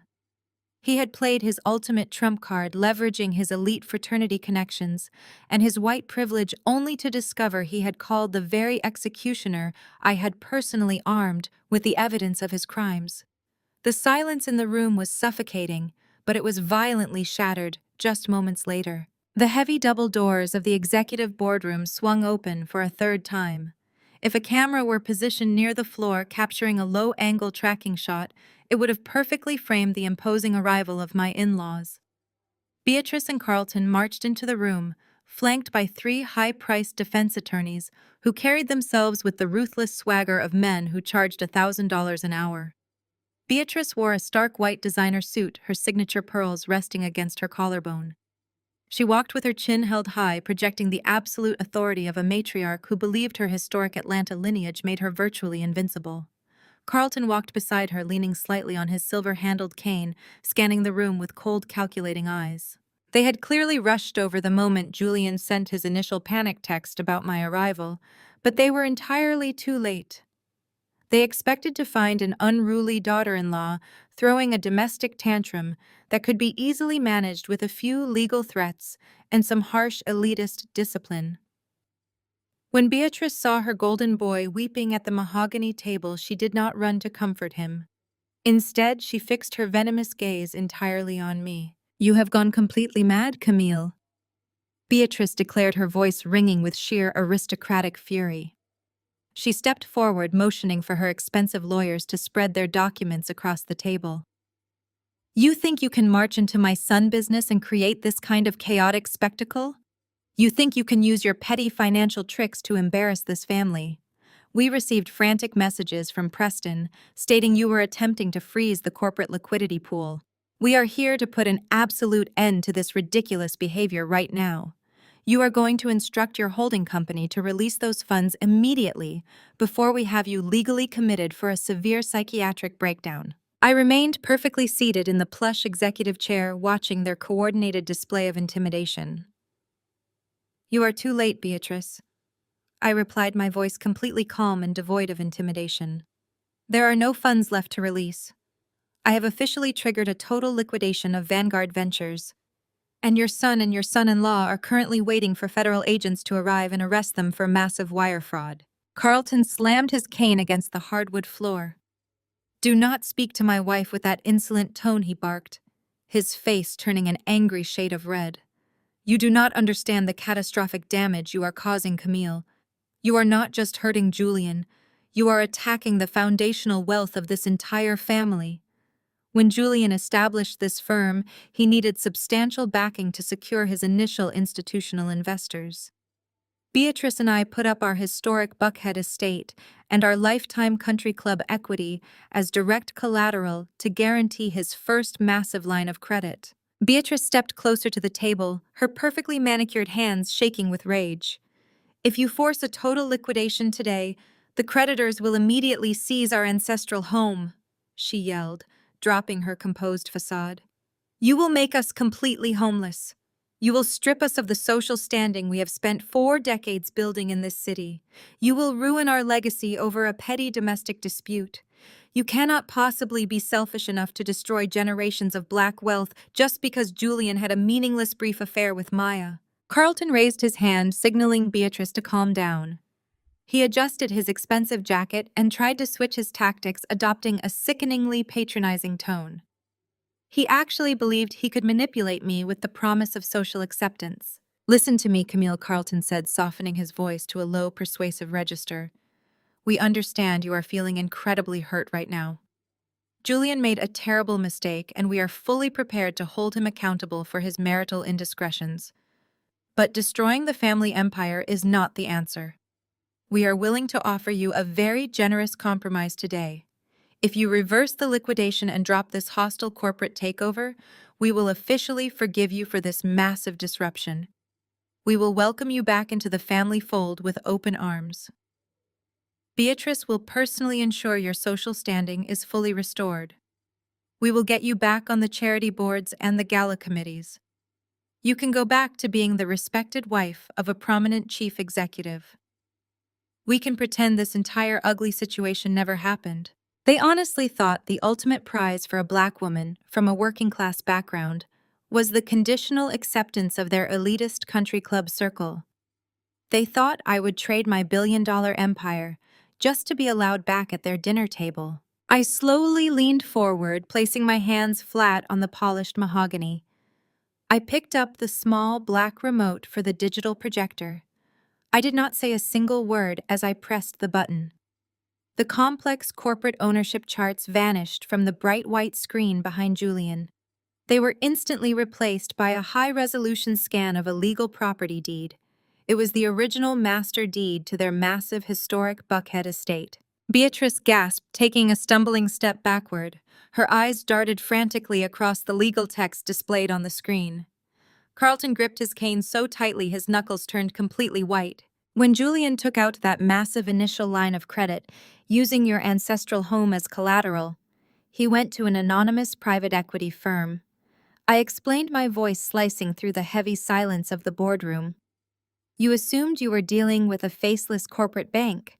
You assumed your legacy was protected by standard institutional grace periods. But I own that private equity firm, Carlton. I have held the note on your historic Buckhead estate for the last 5 years. I stood up from the executive chair, smoothing the crisp fabric of my crimson suit. I looked down at the 2 people who had spent a decade treating me like dirt on their expensive shoes. I do not want to be in your family, Beatrice. I stated, my voice radiating absolute chilling finality. I do not want your fake forgiveness, and I certainly do not want a seat at your elitist country club. I want you off my property by Friday. Beatrice stood paralyzed. The reality of losing her historic Buckhead estate finally broke through her aristocratic armor. She grabbed Carlton by the arm, facing absolute financial ruin. But before Beatrice could utter a single word of protest, the heavy frosted glass doors of the boardroom burst open once again. Maya sprinted into the room, completely out of breath. Her arrival was chaotic and frantic. Her usually flawless appearance was entirely destroyed. Her expensive silk dress was wrinkled and torn at the hem. She had clearly been running. She was missing one of her designer earrings, and dark streaks of mascara ran down her cheeks, staining her face with thick black tears. She looked absolutely nothing like the polished, confident public relations executive who had smirked at me from the corner of my guest suite just a few days ago. Maya stopped near the entrance, her chest heaving as she frantically scanned the room. She looked at Julian, who was still weeping at the table with his face buried in his hands. She looked at Preston, who was staring blankly at the wall like a man facing the electric chair. She looked at Beatrice and Carlton, who were clutching each other in pure horror. The truth hit Maya like a physical blow. The entire Vanguard Ventures empire had completely collapsed. "Camille," she gasped, her voice cracking as she stumbled toward the head of the table. "Camille, please, you have to listen to me. I went to my office this morning and the doors were padlocked. The building security told me the holding company seized all my assets. They said my agency is being liquidated to cover unpaid commercial rent. You cannot do this to me. I built that public relations firm from the ground up. It is my entire life." I remained standing, my posture perfectly straight, as I looked down at the woman I had once considered my closest confidant. I did not feel a single ounce of pity. "You built your firm using stolen capital." "Maya," I said, my voice echoing coldly in the silent room. "You funded your lavish lifestyle with money that belonged to my son."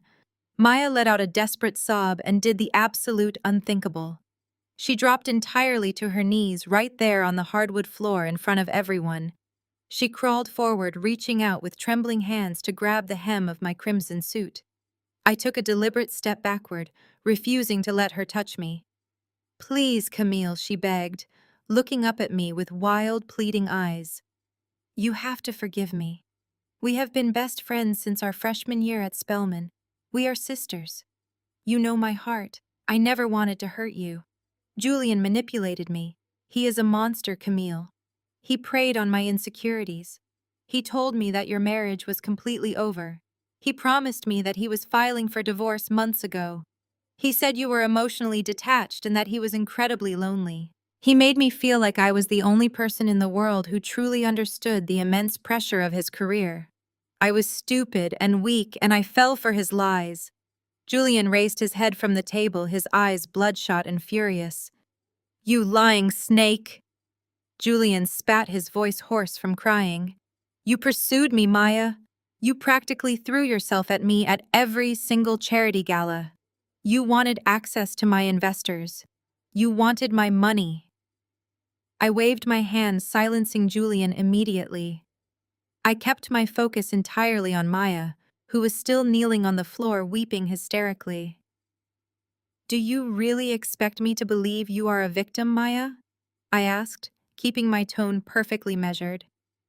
"You are a 33-year-old woman who runs the most ruthless crisis management agency in Atlanta. You destroy people's reputations for a living. You are not a naive little girl who got swept off her feet by a charming executive. You knew exactly what you were doing. You looked around my beautiful home, you looked at my wealthy husband, and you decided that you wanted my life. You wanted the country club memberships, the private jets, and the societal power that came with the Vanguard Ventures name. You thought you could simply replace me because you believed the exact same lie Julian believed. You thought I was just a quiet, fragile housewife who would quietly step aside and let you take the throne."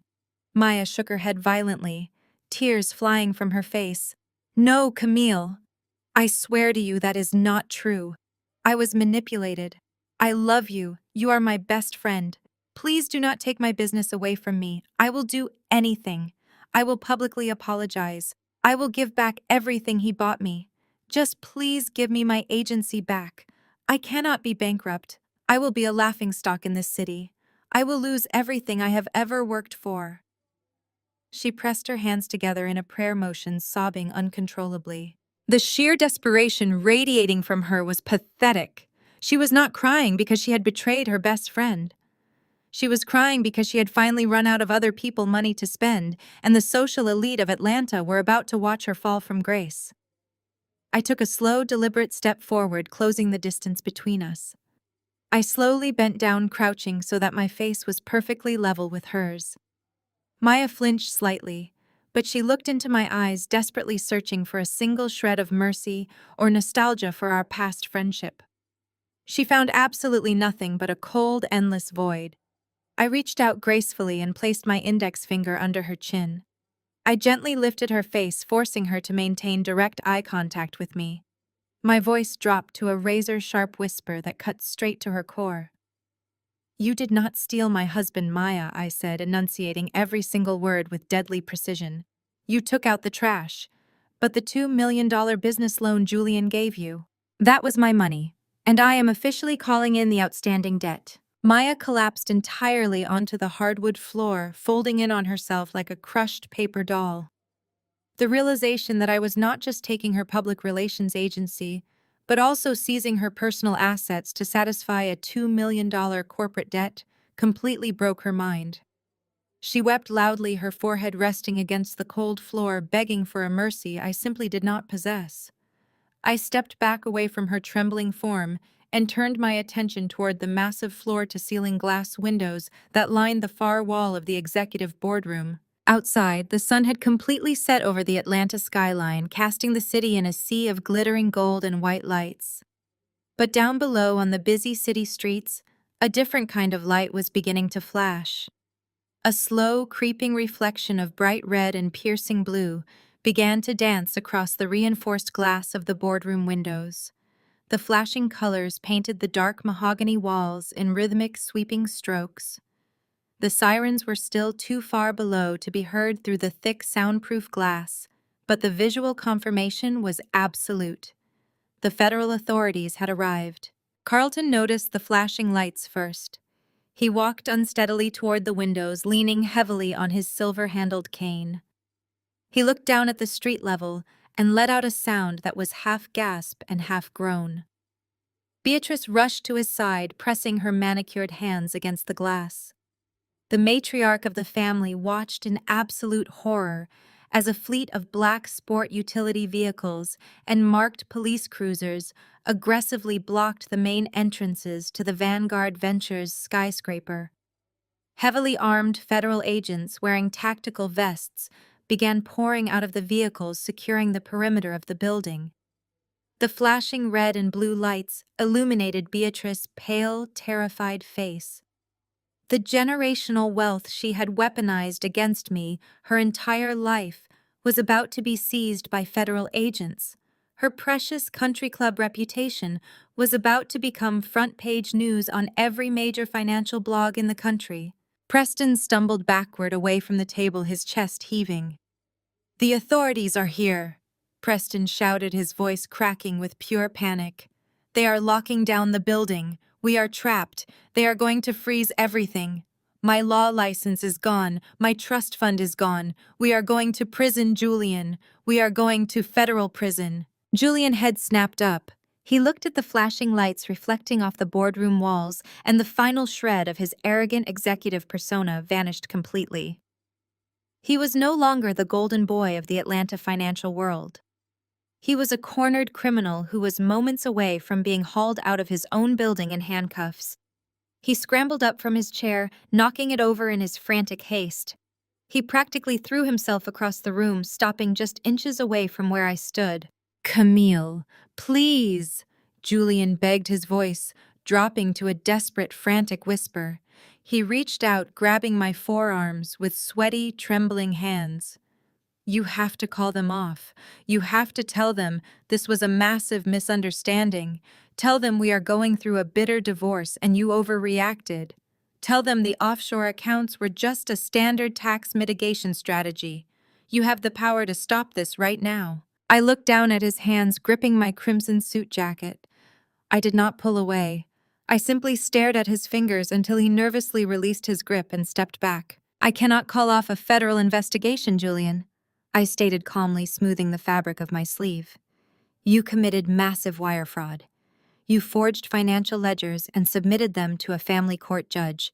You stole millions of dollars from institutional investors to fund your lavish lifestyle and your mistresses.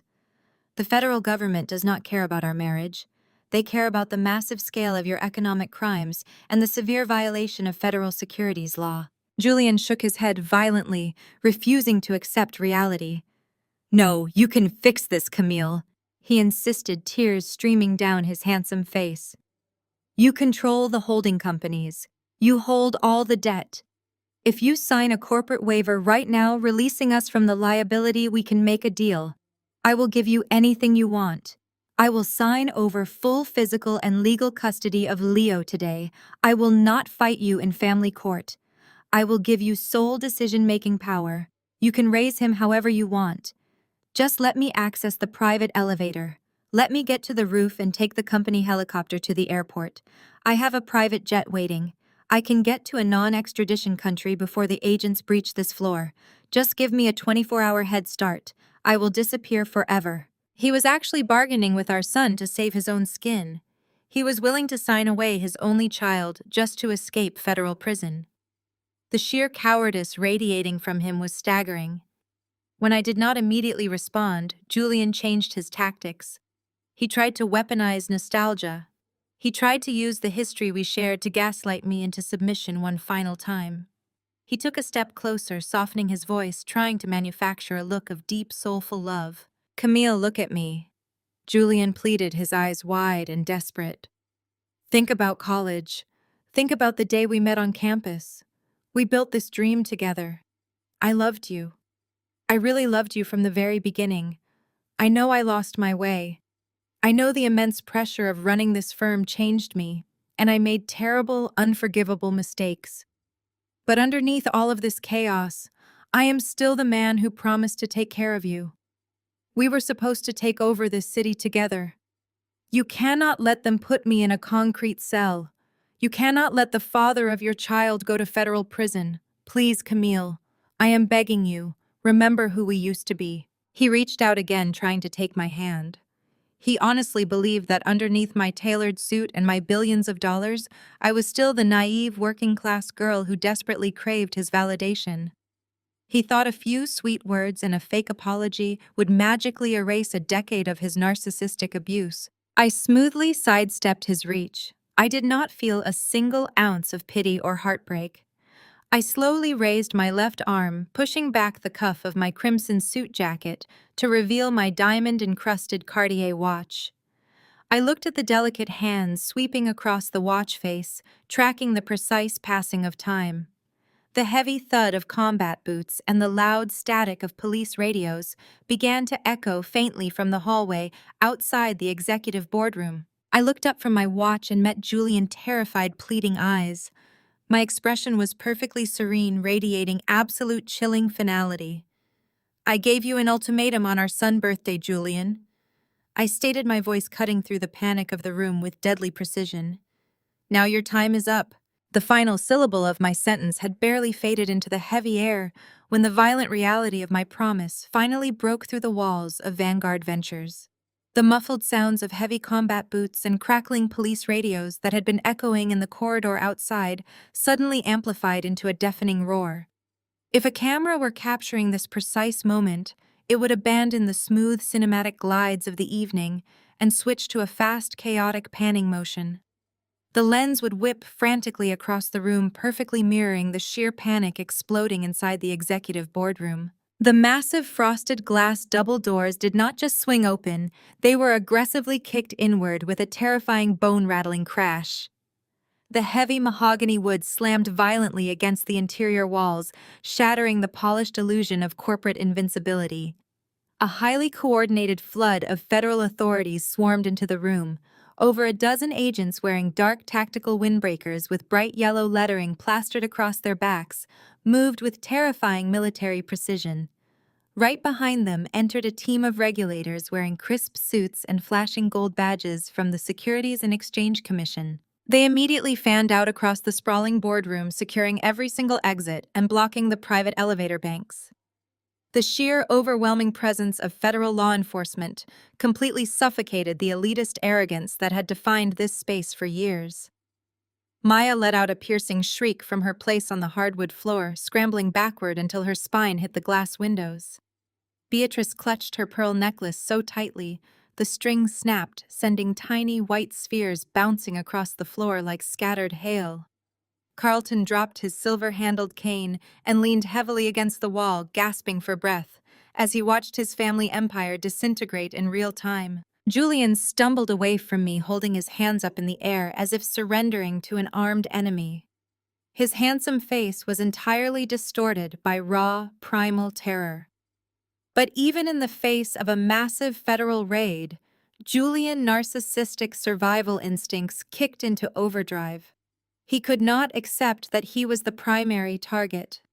He aggressively pointed a shaking finger directly at me, desperately trying to shift the crosshairs of the federal investigation. "Officers, you need to arrest her!" Julian screamed, his voice cracking with hysterical panic. He frantically gestured toward where I stood calmly at the head of the table. "She is the one you are looking for. She is the rogue actor. She is the mastermind behind this entire financial disaster. She illegally hacked into our highly secure corporate servers and completely froze our operating liquidity. She moved $10 million of institutional capital to offshore shell companies just last night. I am the chief executive officer of this firm, and she is actively trying to destroy my business out of pure domestic jealousy." Julian practically threw himself toward the lead federal agent, a tall, broad-shouldered man with a stern, unyielding expression. "I am a highly respected member of the Atlanta business community." Julian pleaded, his words tumbling out in a pathetic rush. "I employ hundreds of people in this city. This woman is a bitter, disgruntled spouse going through a severe psychotic break. You have to detain her immediately before she causes any more catastrophic damage to the regional economy. She is an absolute flight risk, and she needs to be placed in handcuffs right this second." Preston immediately jumped in, trying to echo Julian's desperate sentiment. Stripped of his white savior complex and facing the terrifying reality of a concrete prison cell, Preston resorted to shouting hollow legal threats. He aggressively buttoned his ruined suit jacket and puffed out his chest, trying to project a legal authority that had been completely obliterated minutes ago. "Listen to me very carefully, agents," Preston barked, his voice shaking with unhinged adrenaline. "I am the Chief Compliance Officer and Executive Legal Counsel for Vanguard Ventures. I am instructing you to arrest that woman for severe corporate espionage and federal wire fraud. I have already spoken with the Regional Director of Enforcement at the Securities and Exchange Commission. My fraternity brothers hold high-ranking positions in the United States Justice Department. If you do not detain her right now, I will personally sue every single one of you for gross negligence and civil rights violations. I will have your badges stripped and your pensions revoked by morning. Arrest her immediately." I did not flinch. I did not raise my hands in defense or attempt to explain myself to the swarm of federal agents filling my boardroom. I simply stood perfectly still, my posture radiating absolute chilling tranquility amid the swirling hurricane of panic. I watched the two men who had spent years trying to break my spirit completely break down under the weight of their own monumental hubris. The lead agent did not look at Julian. He did not acknowledge Preston's loud, desperate legal threats. He simply adjusted his tactical belt and walked straight past the panicked men. The agent approached the head of the mahogany table, stopping exactly 2 feet away from where I stood. He looked at me, offering a brief, respectful nod of recognition, acknowledging the massive forensic audit I had personally delivered to his superiors. The agent then turned sharply on his heel. He reached to the back of his tactical belt and pulled out 2 pairs of heavy steel handcuffs. The metallic clinking sound cut through the frantic shouting of the boardroom like a sharp blade. He walked directly back toward Julian and Preston, whose desperate pleas suddenly caught in their throats. Julian and Preston, the lead federal agent, stated, his voice booming with absolute terrifying authority. "You are both under arrest for massive corporate conspiracy, severe wire fraud, and multiple intentional violations of federal securities law. Turn around and place your hands firmly behind your backs right now." The heavy steel handcuffs clicked around Julian's wrists, with a sound so sharp it seemed to echo violently off the dark mahogany walls. For a split-second time, itself appeared to slow down. If you were watching this unfold, it would look like a cinematic tracking shot, circling the two men, capturing the exact moment a billionaire untouchable ego was violently crushed into fine dust. Julian fought back immediately. He twisted his broad shoulders and dug his custom leather shoes deep into the expensive hardwood floor, physically resisting the federal agent pushing him toward the door. "This is a massive mistake," Julian screamed, his voice cracking, as the reality of the cold metal bit into his skin. I am the Chief Executive Officer of Vanguard Ventures. I am a prominent pillar of the Atlanta financial community. You cannot simply walk into my private skyscraper and put your hands on me like a common thug. I demand to call my attorney right this second. The lead agent did not even blink. He shoved Julian forward, pinning his chest aggressively against the polished conference table, and forcefully tightened the steel restraints. You do not have an attorney anymore, Julian. The agent stated, his voice completely devoid of emotion. Your primary legal counsel is currently being placed in handcuffs right next to you. Julian snapped his head to the side and watched his ultimate downfall perfectly mirrored in his brother-in-law. Preston was not fighting. The arrogant white chief compliance officer, the man who had walked into my home just hours ago threatening to use his privilege and his elite fraternity connections to steal my child, was completely falling apart. Two agents grabbed Preston by his arms and yanked them behind his back. The custom-tailored suit jacket he was so incredibly proud of ripped violently at the shoulder seam. Preston dropped to his knees right there on the floor. He began to weep. It was not a quiet, dignified cry. It was the loud, hyperventilating sob of a man who suddenly realized his entire world had just evaporated. I am innocent, Preston wailed, staring wildly at the federal agents while tears streamed down his pale face. I am just the compliance officer. I did not move the money. Julian made me do it. He told me the offshore accounts were legally protected. I have a family trust. I have a pristine record. You cannot send me to a federal penitentiary. I will lose my law license. I will lose my house in Buckhead. Please, you have to listen to me. I will cooperate fully with the Justice Department. I will testify against him. I will tell you everything you want to know about the embezzlement. Julian stared at Preston in absolute sheer disbelief. The loyalty they had sworn to each other while stealing my money vanished the exact second the federal authorities presented them with decades in a concrete cell. You spineless coward, Julian roared, struggling against the agents holding him down. You built the shell companies. You forged the legal documents. Do not you dare try to pin this entire conspiracy on me. The shouting match between the two disgraced executives filled the boardroom, creating a chaotic symphony of betrayal. I remained standing near the projector screen, watching the spectacular implosion of their toxic brotherhood. But they were not the only ones completely destroyed by the sudden raid. I shifted my gaze toward the grand entrance of the boardroom, where Beatrice and Carlton were currently trapped behind a wall of federal agents. Beatrice clutched her chest, her perfectly manicured hands shaking violently against her designer blouse. She watched the agents roughly haul her golden child up from the table. The brilliant son she had endlessly praised, the genius she had proudly paraded around the country club to elevate her own social standing, was now being dragged out like a street criminal. The shock was too much for her fragile, elitist reality to process. Beatrice let out a high-pitched, breathless gasp, and her eyes rolled to the back of her head. Her knees buckled completely. She collapsed backward into Carlton's arms, fainting dead away in the middle of the doorway. Carlton struggled to support her dead weight, his silver-handled cane clattering noisily to the floor. Carlton looked up from his unconscious wife and stared at Julian. The devastation etched deeply into Carlton's face was not born out of love for his son.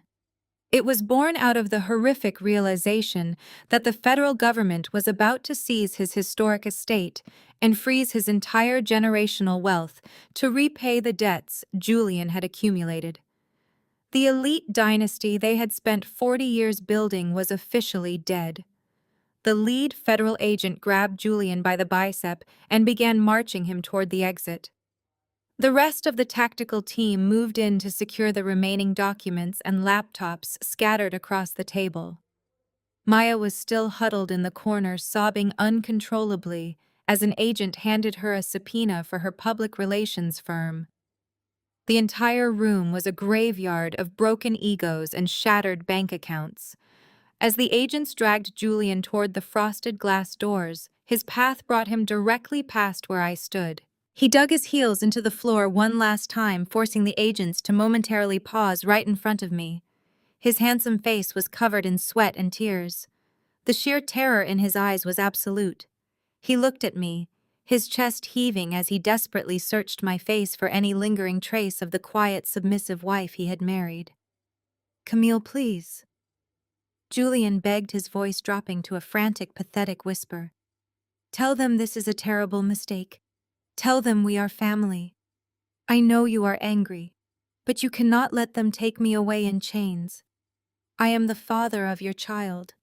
I gave you this life. Just tell them to let me go." I looked down at the ruined man, bleeding out his final pathetic pleas. I thought about the moment he locked me in the guest suite while his mistress stood in the corner. I thought about the absolute disdain in his voice when he threatened to leave me with nothing. I did not raise my voice. I did not smile. I simply looked him dead in the eye and delivered the final fatal blow: accept it or get out. The frosted glass doors swung shut as agents dragged Julian and Preston out.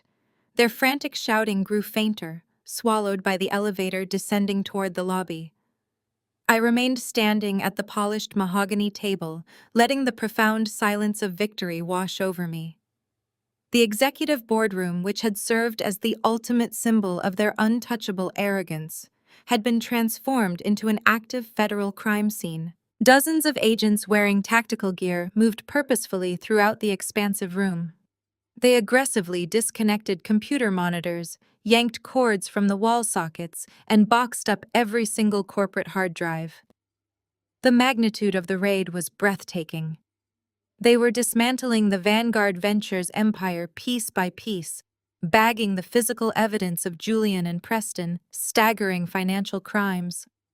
I watched them seal laptops in tamper-proof plastic bags, locking away the forged ledgers that had sealed my husband's fate. In the far corner, Maya was curled into a trembling ball on the hardwood floor. The arrogant public relations executive who had flaunted her affair at my charity gala was now completely unrecognizable. Two female investigators stood over her, sternly demanding access to her personal mobile phone and corporate email accounts. Maya handed over her device with shaking fingers, sobbing so violently she could barely breathe. She looked up at me one final time through smeared mascara, her eyes silently begging for a mercy I would never extend. I simply looked away, denying her even the basic dignity of my attention. She was no longer a threat.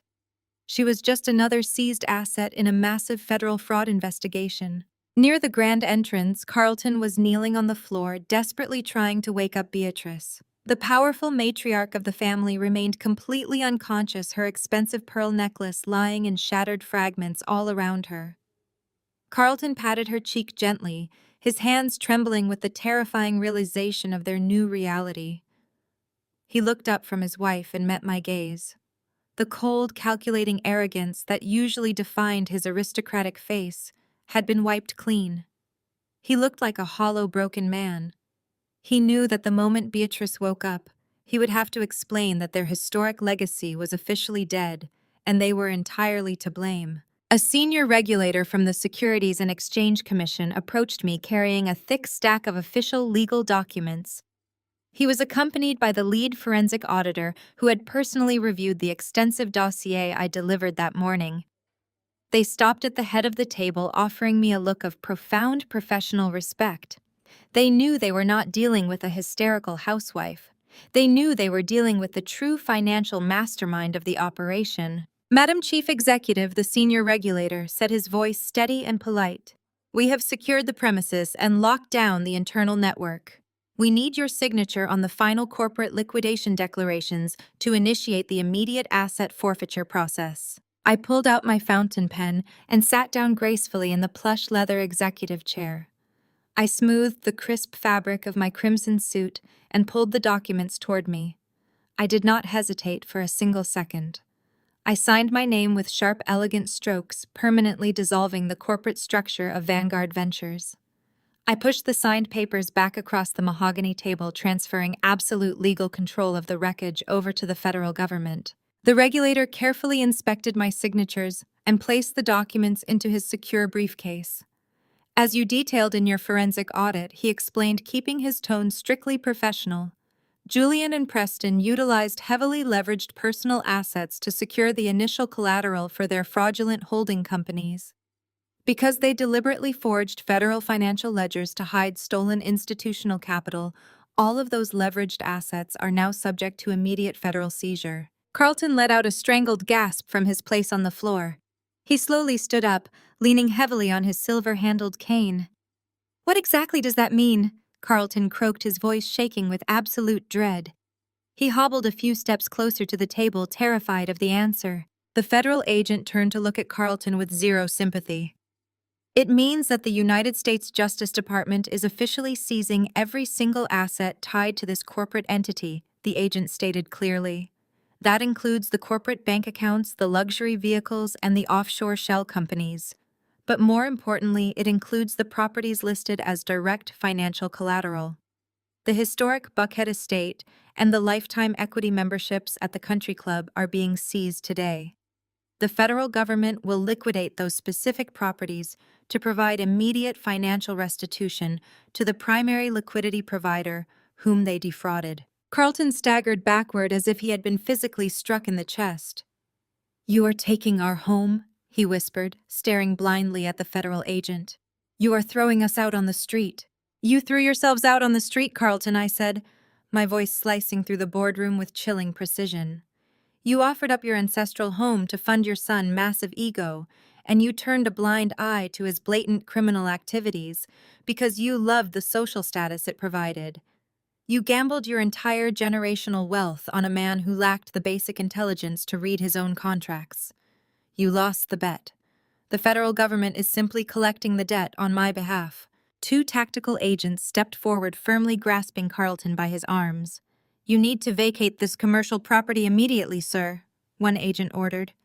"Paramedics are waiting in the lobby to attend to your wife, but this entire floor is now a restricted federal zone. You are no longer permitted to be here." Carlton did not fight back. He allowed the agents to pull him toward the frosted glass doors, looking back at me with an expression of pure, unadulterated defeat.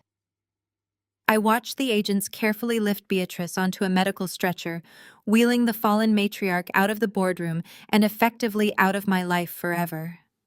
The room felt incredibly expansive now, completely purged of the toxic, arrogant people who had tried to break my spirit. The lead federal agent turned back to me, offering a respectful nod. He picked up my designer briefcase from the floor and placed it gently on the polished mahogany table right in front of me. He snapped the brass locks securely shut, ensuring my personal belongings were ready for transport. "Everything is fully secured, ma'am," the agent said, his voice carrying a quiet, absolute certainty.